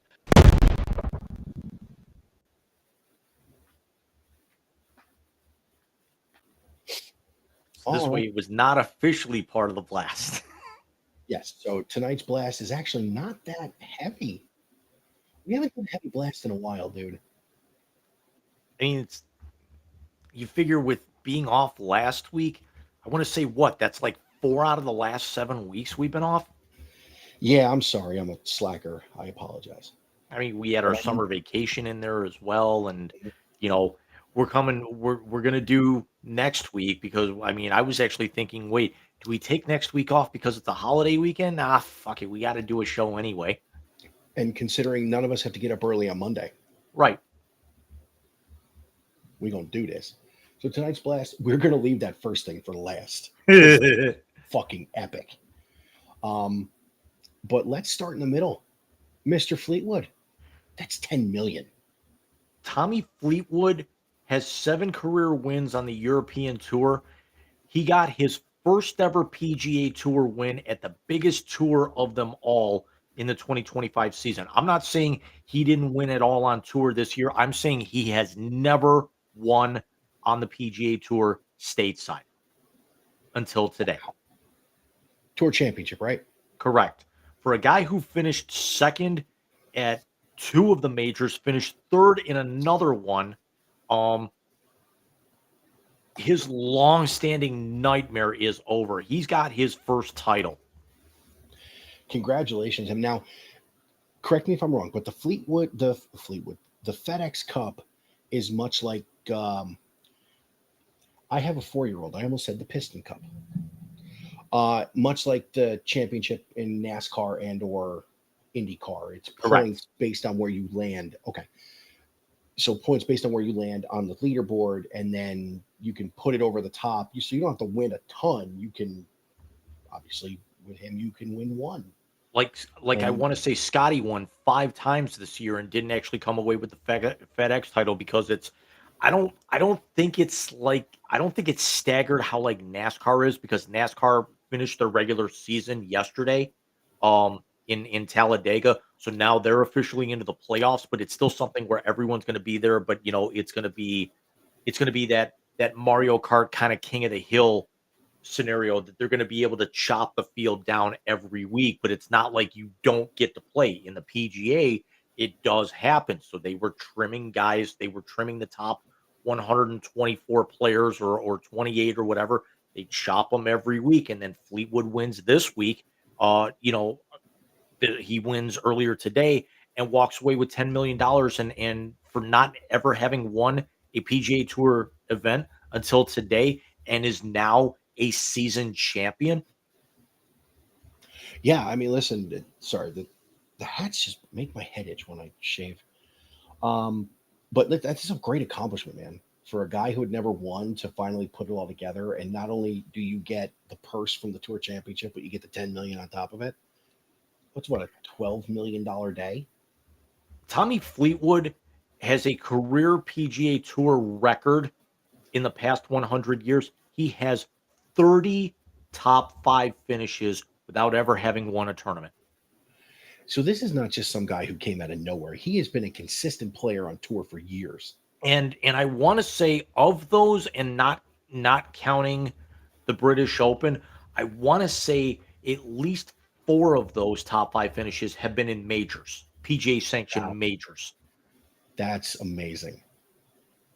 That, listen, man, I know I took it off already, but hats off to Tommy Fleetwood. That's a phenomenal way to get your first win to a Tour Championship win. That's amazing.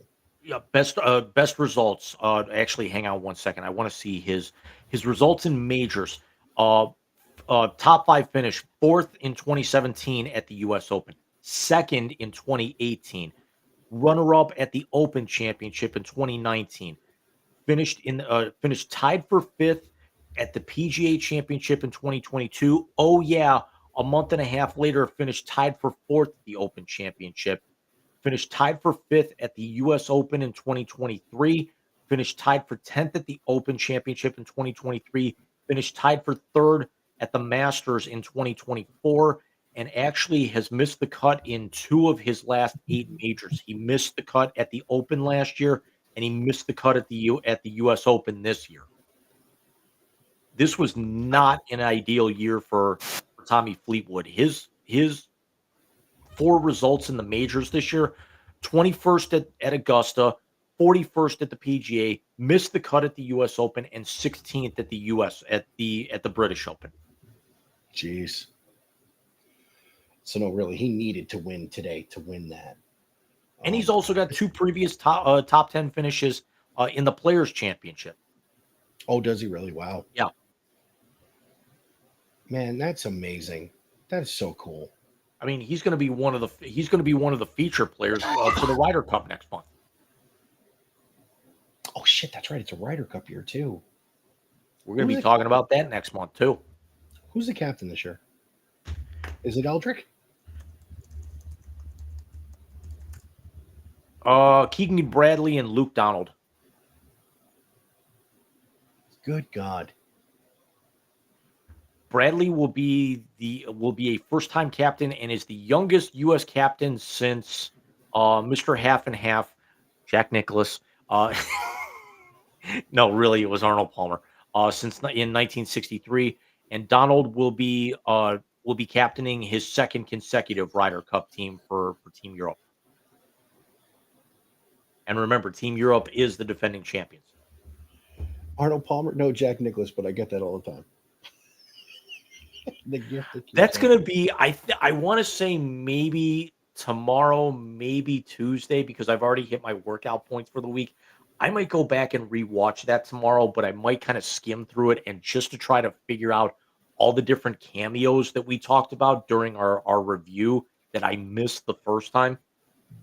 Oh yeah, absolutely. Let's jump into the stadium news, and let's start with Ottawa because I think the Cleveland one we can fucking laugh at a little bit. So the Ottawa Senators have been looking for a new barn for a number of years, and have recently purchased 11 acres of land, kind of won an auction, and they're kind of right now where their situation is. It's very much like um, how the Detroit Lions were, where the Okay. Silverdome, or I should say the Pistons. Um, Pistons would be a much better example because the Pistons were playing out in Auburn Hills. That's kind of where the Senators were playing. They were kind of playing out in the suburbs a little bit, not exactly the suburbs, but it certainly wasn't in the Canada and greater Ottawa metropolitan area. And then they actually were looking to come closer inland, to that area. And that's actually what they're looking to do. So if everything goes through here, they're hoping in the next few months, by this time next year, maybe they're able to start breaking ground on a new arena, which I feel is long overdue for them. And this would be closer into Ottawa itself, is what you're saying. Yeah. Even if it's more in the Kanata district of Ottawa, definitely getting them closer to the metropolitan area is really what they want to go for. I mean, hey, more power to them. When you said Detroit and Auburn Hills, my first thought was Richfield. Yeah, that's definitely because right now where they're at the Canadian Tire Center, it's in a suburb of Kanata. They want to be able to get closer to Kanata. Listen, I am all for the teams playing in where they say they're from. Jets and Giants notwithstanding, but we know. And Conversation for another minute. for clarification, Kanata is kind of a satellite city. It's about 14 miles outside of downtown central Ottawa. So it would kind of be like going from downtown Cleveland to Euclid. Yeah, South Euclid. If we're talking 14 miles. Yeah. But James, let us now, Speaking of, yeah. let us now speak of the, should I say, borderline unmitigated stupidity, How or much of is it this would be actual unmitigated stupidity? Yeah, go ahead and talk about the story, and I'm not gonna put my tinfoil hat completely back on, but I'm gonna actually draw some parallels here. So apparently, the Cleveland Browns, who is run by, as I like to call him, the great value Jerry Jones, decided to build a stadium out in Brook Park, which is right next to Cleveland Hopkins International Airport. Beautiful place. Beautiful. And when they went for the permits for this stadium, because now apparently it's on, they're going to do it. There's money written into the Ohio budget to give the Browns to build the stadium, um, what have you. They didn't calculate the height of the stadium correctly in a place where airplanes will be flying over. Now, me, being a psychotic fan of the New York Mets, knows a thing or two about planes flying over a stadium. James, the fuck. I mean, it's 58 feet. That's what the permit reject was. First of all, there's not going to be any plane that's going to be flying directly over that stadium because where the runways are, they are not going to be going anywhere close to the And top of by that the way, stadium. But I understand the airspace. It's kind of like how you can't fly. I don't want to say the White House or anything, but there's a lot of places in DC that are like no fly zones, or you got to have regulations on. Yeah, you can't fly exactly. directly over the Freedom Tower. Yeah, and just so you know, if you've ever, I don't know if you've ever been to New York City, in Queens, in the area. So as you're going down the beginning of the LIE, on the left hand side of the road is LaGuardia International Airport. On the right hand side of the road is the complex that was at one time Shea Stadium and the U.S. Tennis Center. Now is Citi Field, obviously in the U.S. Tennis Center. They don't fly; they fly directly over, and it's one of the coolest things you ever saw. But by the way, Like but Wayne's World esque. if you sat in the upper deck at Shea, yes, which I've done. But James, here's my issue with it. And again, I'm of the opinion that the Browns should play in downtown Cleveland. Just my thing, just me. Having all three teams in a 5-block radius, basically, wonderful. Here's my issue with it. Did you not ask the fucking question before you designed the goddamn stadium if you wanted to go next to the fucking airport? I mean, they still don't actually have the funding officially hasn't come through at this point. I mean, they wanted to have the thing ready by 2029. They're going to have to break ground on the thing, by the summer of 2026 to be able to actually have. I mean, something's going to get done. I wouldn't be, it's not going to get done this year. I wouldn't be the least bit surprised if it actually got done before, you know, um, maybe Memorial Day next year. We're starting to see something officially. Um, I understand actually wanting to have all three buildings within 5 blocks of each other, but then you run into an issue that you had like last week downtown here in Cleveland. You had controversial country music racist on Morgan Wallen Oh doing yeah. 2 nights at Brown Stadium to a sold out, you know, at least 60,000 fans. And then before they actually went in the shitter, you had the Guardians sold out, for 2 out of 3 games on a weekend series, which was 35,000. So you had 100,000 people within 3 to 4 blocks, 3 to 4 city blocks of each other. So that's a mess. Oh no, I understand the logistical nightmare that those teams. I mean, come on. You had game one of the World Series, and the night they got the rings across the street. I understand, but that's all like 60,000 people conglomerated into 2 buildings. But a lot of those people were out on the concourse. You're now actually talking about 68,000 fans. We're talking like for the home opener in a couple of weeks, you're going to have, if the Guardians again hadn't gone in the shitter, where the fact that they got within 5 games of of Detroit, and were a half game out in the wild card. They have now fallen 5.5 out in the wild card and are now 12 games out because they can't win a damn game to save their life and have been shut out in back-to-back games. They've been outscored 12-0 in the last 2 games against Texas. They got swept. They lost 2 out of 3 in the series prior to that as well. But if the Guardians actually had kept that momentum rolling, who's to say that when the Browns actually have the home opener, against the Bengals here in 2 weeks, that you've got 68,000 people there, and you got 35,000 people, over at the stadium. And who's also to say if the Guardians hadn't gotten into the playoffs that you run into a scenario where the Browns could be playing on a Sunday, and then the Guardians could have a postseason game, and oh yeah, the Cavs are starting up before too long as well. I still find it hilarious that people in that city are complaining about the Guardians falling on their face, and they're going to go watch a 4-13 team lose as badly as they're going to each and every week. Still makes me laugh. We could probably, it's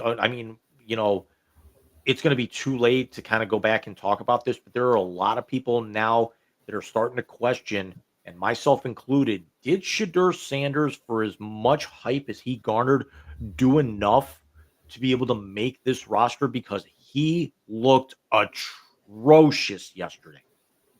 Yeah, he's the only player I know in the NFL that can have a bad series and then people can write him off. He played most of the fourth quarter and looked god awful yesterday against fourth stringers. Yeah, against NFL players, and he had the exact offensive line he had the last 2 years of Colorado in front of him. That's for next week, dude, because I'm a tad heated about it. But in closing on the stadium thing, I predict this will not be the only fuck up they run through, because it is the Browns. My nephew was at the camp today out in Berea. He's a youth football player, very good. My nephew Brian, lineman like his old man, very quick off the ball. Nice form tackle today that I saw in the video my sister sent.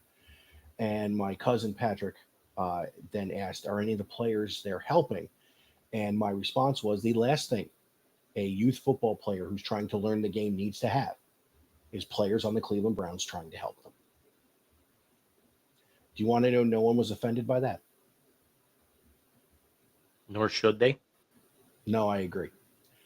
But let's get to maybe the most anticipated moment in not just sports media this year, but overall media this year. As ladies and gentlemen, it has finally happened. The most popular artist in the world has finally done a podcast. And did we ever doubt which one it was going to be? It was honestly a coin flip between that one and Not Gonna Lie. As Taylor Swift was the premier guest on the New Heights podcast. And by the way, they came off a really good episode with Baker before that. Did you catch any of the one with Baker? I caught some of it. I need to that'll be on the short list to be able to go back and watch the whole thing at some point this week. When he talks about his time between Texas Tech and Oklahoma, it gets you an insight into what he had to go through. Because I didn't realize this. He's the only walk-on to ever win the Heisman. Right. So the Baker Mayfield one, for anybody out there, it's a must listen. I think, and again, I'm a Baker guy, but just to hear him with those two, it's off the charts funny. But then we go to their special episode where Taylor Swift is the guest of honor on New Heights. And it opens with Jason Kelce doing the most WWE thing he's ever done outside of jump into WrestleMania with a fucking luchador mask on. And gasses himself within the first 2 minutes of the show. I'm cramping.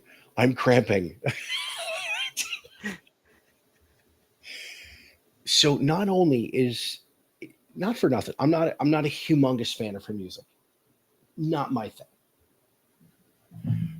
Her philanthropic stuff, did you ever think you'd hear Taylor Swift talking about Cover 2?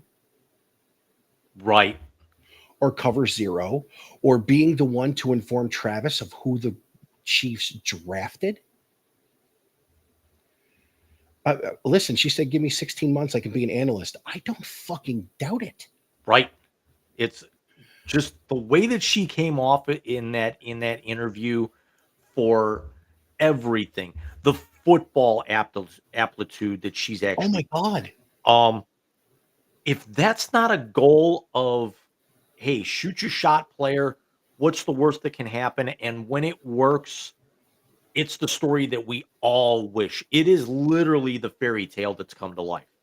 Exactly. Now you think about it this way, and you know, I'm going to give the shout out now, but this coming Tuesday, Stephanie and I, we married 14 years.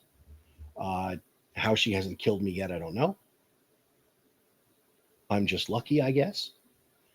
But and churlish. it's entirely true. But think about it this way. My wife Whose just relationship's in a subordinate and who's churlish? Yes. Wait, I'm here so I won't get fined. I mean, I was going to say the one I sent you the video of the other day, but we won't do that. But my wife does not like crowds. She's not a big, large crowd person, never has been for as long as we've been together. But in 2016, when we went to Cleveland to see the Mets, my wife went to a Indians game with a full house because it was a Saturday afternoon and Matt Harvey was pitching and what have you. The way she has dived into his world, and really the way he's done the same thing with hers. I mean, Right. just him talking to her, talking through when she got her copyrights back. Yeah. You could tell he is as invested in what she does as she is in him. Jim, in all the BS celebrity romance bullshit that we see, this was like a breath of fresh air with these two. And yet the funny thing is that because, I'm going to steal the line from a long ago Hallmark movie that had Shannon Elizabeth in it, where she played a pop star, and Well done. like your heartbreak has gone platinum, and for the fact of Timberlake, Jonas, all the other guys that she's dated before and ended up turning multi-platinum, if not diamond albums out. All respect to the Kelsey boys, even though we actually, the fact that they're in the next city over from where we grew up, that we really were born to hate, even though we never played each other in anything for the conferences that we were in. The fact that she got it right with this meathead, so to speak. You know what I like in it too? Honestly, neither Kelsey has changed since high school. I can almost fucking guarantee you that. Right. I will finish this and I want to discuss their first meeting, Jason, and I believe his future sister-in-law. They are the same dudes that you hung out with in high school. They're the same dudes who partied in the football house in college. They are just two likable dudes who you'd want to have a beer with. One married the sports star and the other one's going to marry the artsy one. And they are just the same fucking dudes. And the funny thing is that when you look at them, if you put all four of them on paper, you'd figure Jason would probably end up with Taylor and Travis would end up with Kylie. Agreed. Now, we need to discuss the funniest moment of the entire show. What, the F-bomb that she dropped in the final 2 minutes? No. We need to discuss the playoff game against the Buffalo Bills from 2 years ago. So, for those of you who have lived under a fucking rock, that was the day Jason Kelsey started his day by partying with Bills Mafia. That's the night he had the shirt off in the suite. He jumped out into the crowd. He tried to hand a child to Taylor. which Taylor also said is the fastest I've ever seen a human being jump out of a window. She likened it to a cricket. Yes. Jumped 16 feet that way. And Jason goes, I should have played drunk. And Taylor's like, no, you really should have. When she talks about the first moment she met Jason, when she walks up to them and he is saying to Kylie, I was just shotgunning beers with the Bills Mafia, and I want to go through one of the flaming tables. And Kylie says to him, okay, can we not do that right now? I didn't get it cut in time. I will have it ready after I get home from work tomorrow. It will be ready for next Saturday's show. For I next Sunday's show. appreciate that. I appreciate that. And then she proceeds to follow up that after the laughter dies down for both her betrothed and her future brother-in-law with, I have now heard Kylie say that same thing to your 4-year-old. Mommy, I want to throw this pudding cup against the wall. It'll be pretty funny. Okay. Can we not do that right now? Please tell me Mrs. Rican has also seen that, because you know that you are going to be using that on Little Rican at some point in the next month. She has not. I have discussed it in depth. We have agreed that, yes, we will be saying that to Robert. Fuck, I said it to Zach the other day, okay?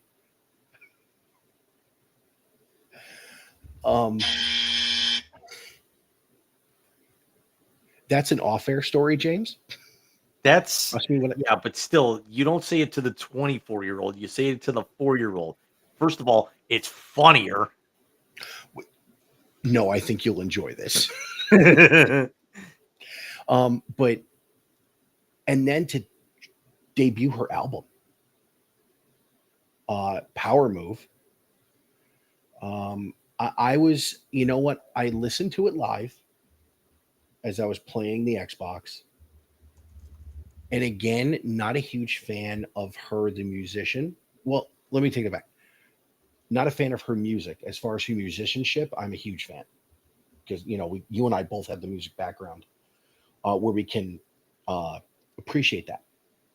However, seeing her as a human being discussing, convincing Jason's children that cats were not poisonous, as he told them, because he doesn't want one, or her affinity for sourdough bread. I was just thinking that, and it's like we're getting ready to go to bed, and why am I craving like a sourdough bagel or a sourdough breakfast sandwich from Dunkin'? Yeah, well, you can have those. Shut up. I was very. It was one of the most entertaining things I've listened to this year. And then what else has she moved on to outside? I can't remember. What else is she experimenting with now? Outside of sourdough, there was something else. It was sourdough. Oh, it was different flavored sourdoughs. There was that, but also what wasn't it, like muffins or pies or something? Or It was something like that. But the story about her when she got her music back and how he dumped his headset. He's like, gotta go, something's going on. And he threw the headset off. And dude, bravo. Bravo to them. I believe that we will be hearing of, and I hope they have the wedding in Cleveland, by the way, because that would just shut that fucking city down. because you got to, I mean, you also figure, sure, she made her industry in Nashville. I don't think that they're going to like do the big Paris or London type thing. I mean, keep in mind that he's from a suburb 15 miles outside of Cleveland. She is from Pennsylvania. Yeah. That was in his intro. From Nashville, Tennessee. That's bullshit. But yeah, hats off to them. Hats off to I think that Jason Kelce, if he ever decides he wants to leave ESPN, should give Triple H a call. Yeah, I don't know. Not with that company anymore. Well, call AEW. That's a hell of a promo. I was going to say, yeah. By the way, real quick before we get to our favorite moment of the evening, did you see the conversation between John Cena and Logan Paul? I did. Yeah. It was impressive. I liked it. It Anybody who it shits was on Logan it Paul is was overstated. relatively impressive, but everything that's actually kind of come out in the waning days, you know, and Oh yeah. really the fallout from the Lesnar thing, I'm seriously about to be done with that company, even though AEW just had a massive pay-per-view earlier this afternoon that I did Oh not yeah. watch. It was their Forbidden Door where they cross over with not only AAA and or CMLL in Mexico, but New Japan Oh as nice. well. So no real big, things coming out. Will Osprey got written off TV while he's going to have surgery on his neck. Um, Ooh. yeah. One of my favorite wrestlers, Jamie Hayter, came back, and she's going to be feuding with my favorite female wrestler of the last couple of years. Her name is Tekla. First of all, she's smoking hot. Secondly, she does like the whole arch her back like a spider Bray Wyatt thing. She's 32 and she's from Austria.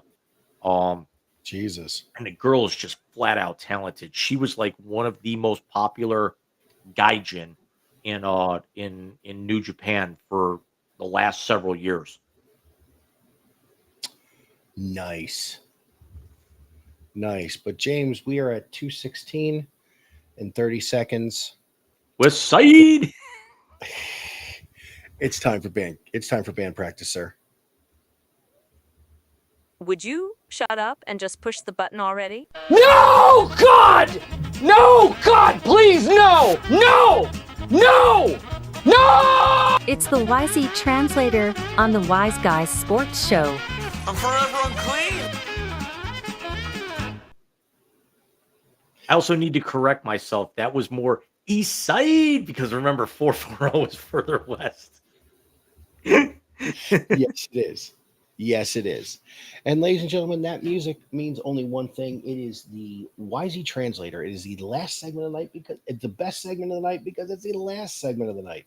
It is a time when James and I give each other names inside or outside of the sports world, and we come up with the first thing that pops into our head. And sometimes it's insightful, sometimes it's funny, and sometimes it's downright fucking stupid. But as normal for us now, we have the YZ Chronicle, the moment when James unveils a Chiron with something I have no idea what's going to happen, and normally I lose my shit.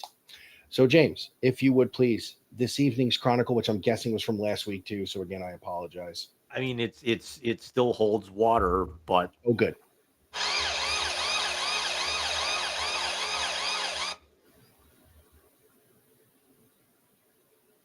You.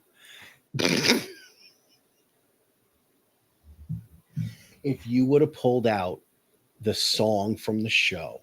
no. I'm not. I almost did it because tonight. It's episode 119, and I was almost going to pull the Lacuna Coil song because that's their like inside number joke.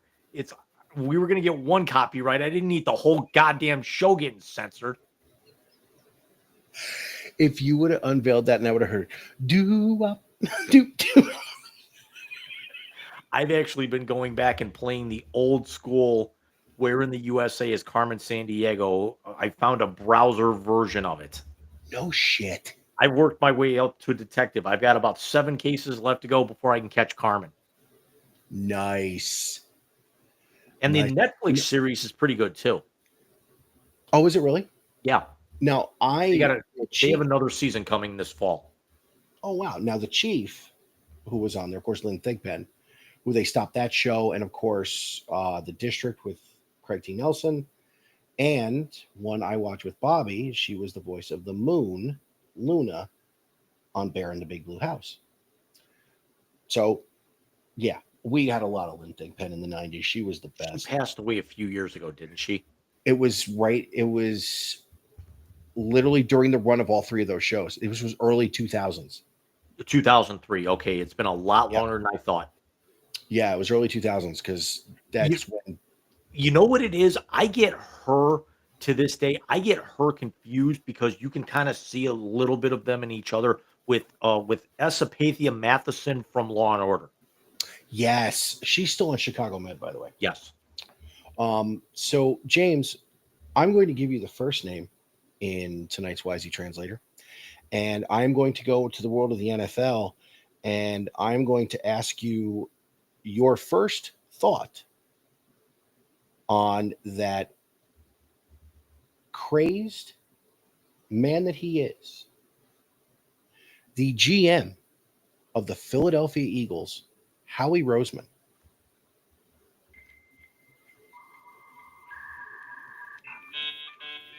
He's got his Super Bowl. He can trade all the late round picks that he wants to be able to kind of shore up his defensive line.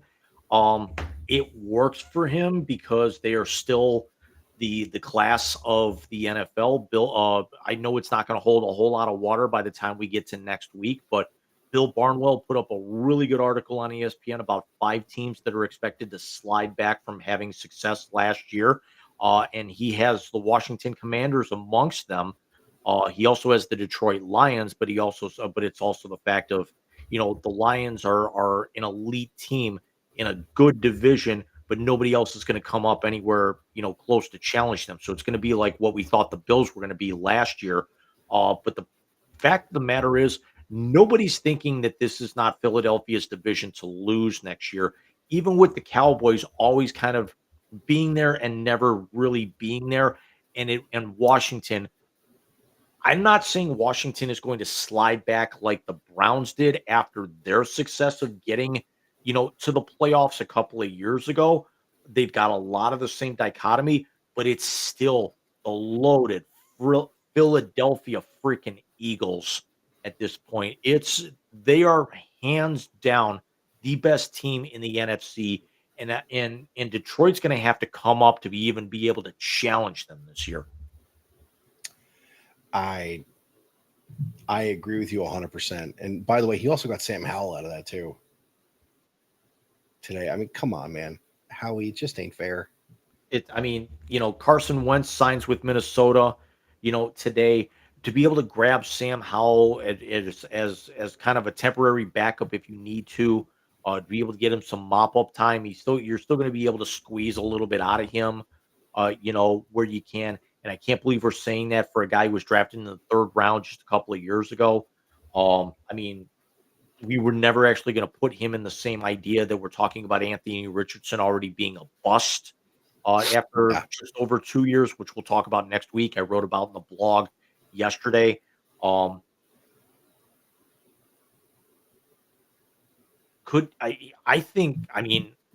It's not just the Super Bowl hangover. Howie Roseman is by far the best GM in the NFL. He is. Absolutely, he is. And he's got no soul because he's a Florida Gator and he drafts all the dudes out of Georgia. Yeah, that's the most interesting thing.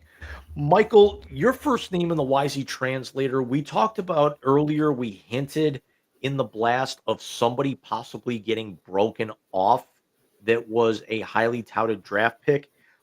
A family member of his did get broken off for his actions in a game yesterday. Your first name in the YZ translator, Shiloh Sanders.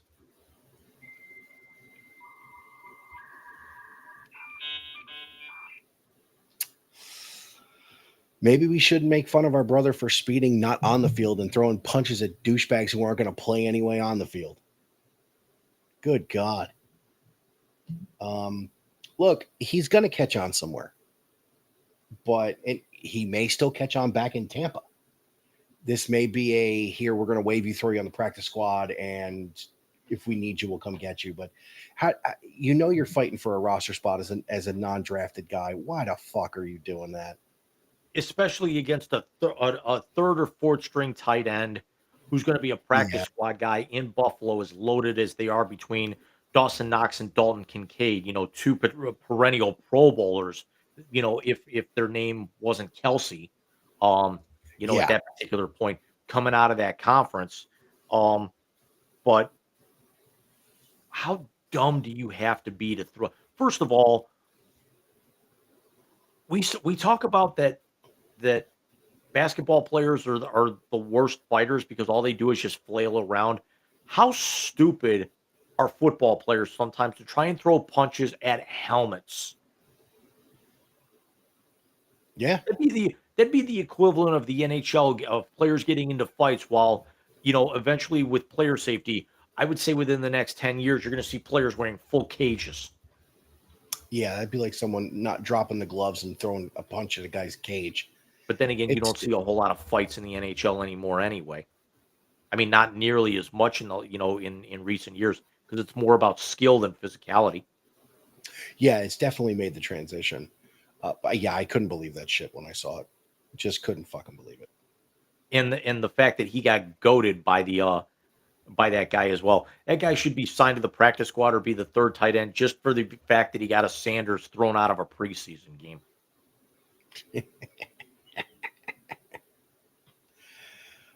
James, your second and final name tonight in the Wisey Translator. We have spoken of him previously, not today, but we have spoken of him previously with great admiration for what he is doing.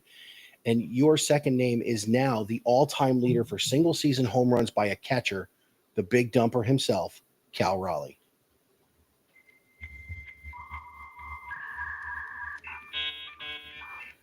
The fact that he's still got 6 more weeks left in the regular season, if Seattle could actually put any kind of consistency together, yes, they are going to the playoffs at this point. Their biggest concern right now is they need to be able to um we talk about pitchers getting run support. We saw what the Blue Jays did in the first outing of Shane Bieber after the trade, how he goes lights out. The Mariners need to start doing something to be able to justify the kind of season that Cal Raleigh is having. The Royals did it when Salvi Perez broke that record and was also, a few years ago. They went out and they ended up winning a World Series. They got division crowns out of it. Seattle is going to the playoffs. They should not be thinking wild card. They should be thinking division title because they need to start playing better because they are basically playing down to how Houston is playing down right now. The the last 10 games, the Astros are 4-6. The Mariners are 3-7. That's right for the pickings. And the Mariners won a game today while the Astros did not. The Astros should be leading this division by 3 or 4 games as we turn into Labor Day next weekend. And I'm certainly hopeful that this is not something that comes back and bites them in the ass to be able to waste the kind of season and the MVP caliber season with Judge also being hurt. I got a feeling now the MVP race is Cal Raleigh's to lose at this point because he's going to grab 50. Could he actually be on the pace? Could he actually grab 55? He gets hot, he can hit 60. I don't know about that. That's still 11 home runs in the final 40 games. That's true. He's got the potential, but I mean 55 would still be a record that I that might be the kind of record that you put out of reach that nobody's going to hit as a catcher. Maybe the kid Baltimore just signed, but outside of that, no. I don't think there's anybody else. What do you got for me to slam the door, bud? Michael, your final name in the Wisey Translator tonight. I brought his name up earlier, and I also saw something here that would kind of be in your wheelhouse. Your second and final name in the Wisey Translator tonight is New York Giants rookie quarterback, starting quarterback, and Star Wars aficionado, especially with his eye black, Jackson Dart.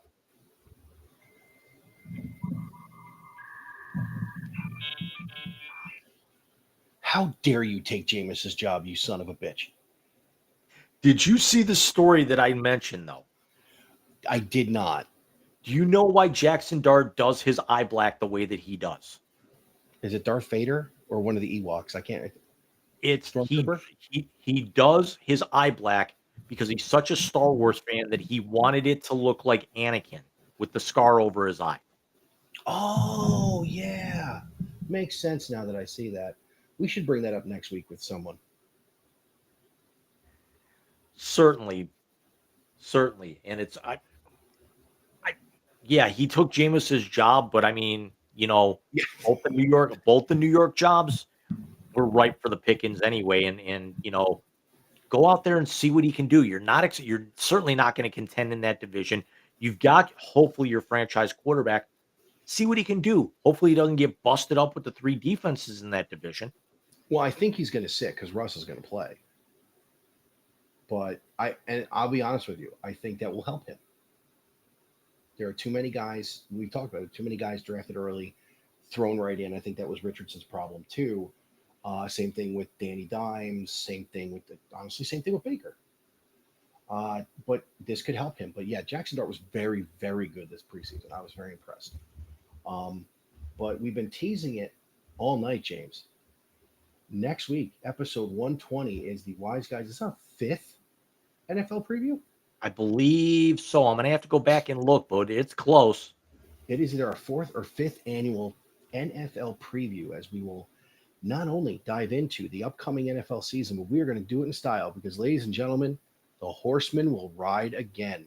Alex and John will also be here. We will dive into the NFL with somebody who works for the NFL and 3 dudes who will make fun of him incessantly for never being near his phone on Sundays.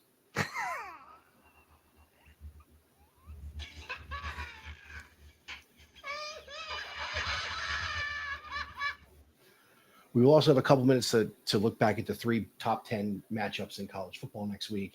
He's near his phone, Mike. He's just playing Fortnite on it. Very true. I've jumped into a couple of those streams on TikTok just to be an ass. But yes, we will come to you next week, and it will probably be a longer show because we don't have to get up Monday morning.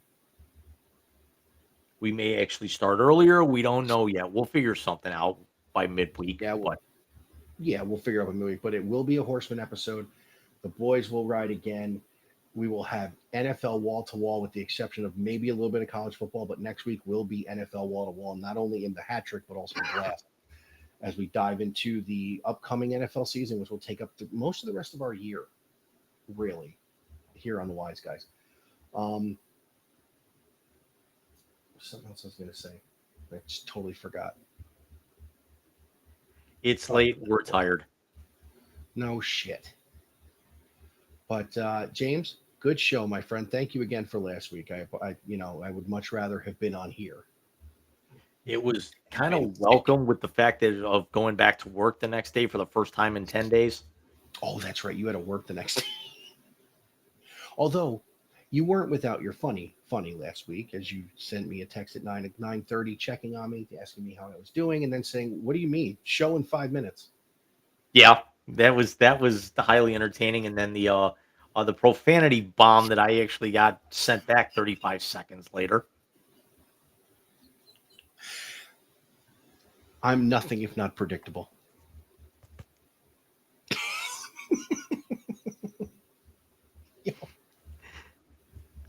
The other one we need for the soundboard is Phoebe yelling "my eyes."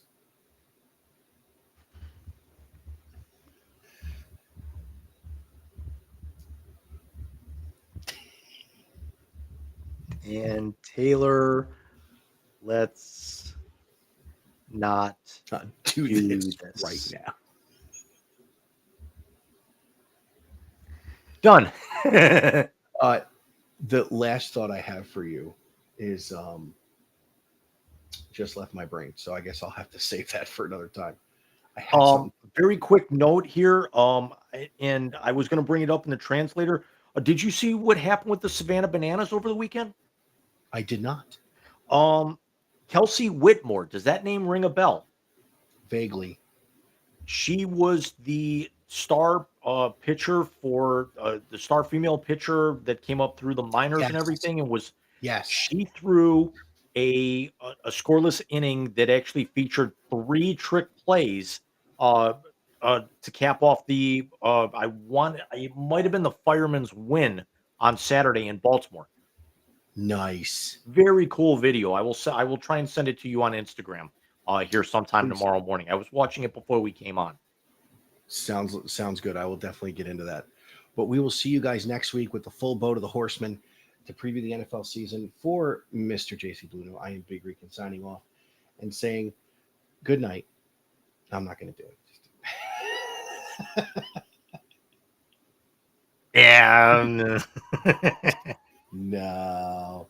See you guys next week. Good night, everybody.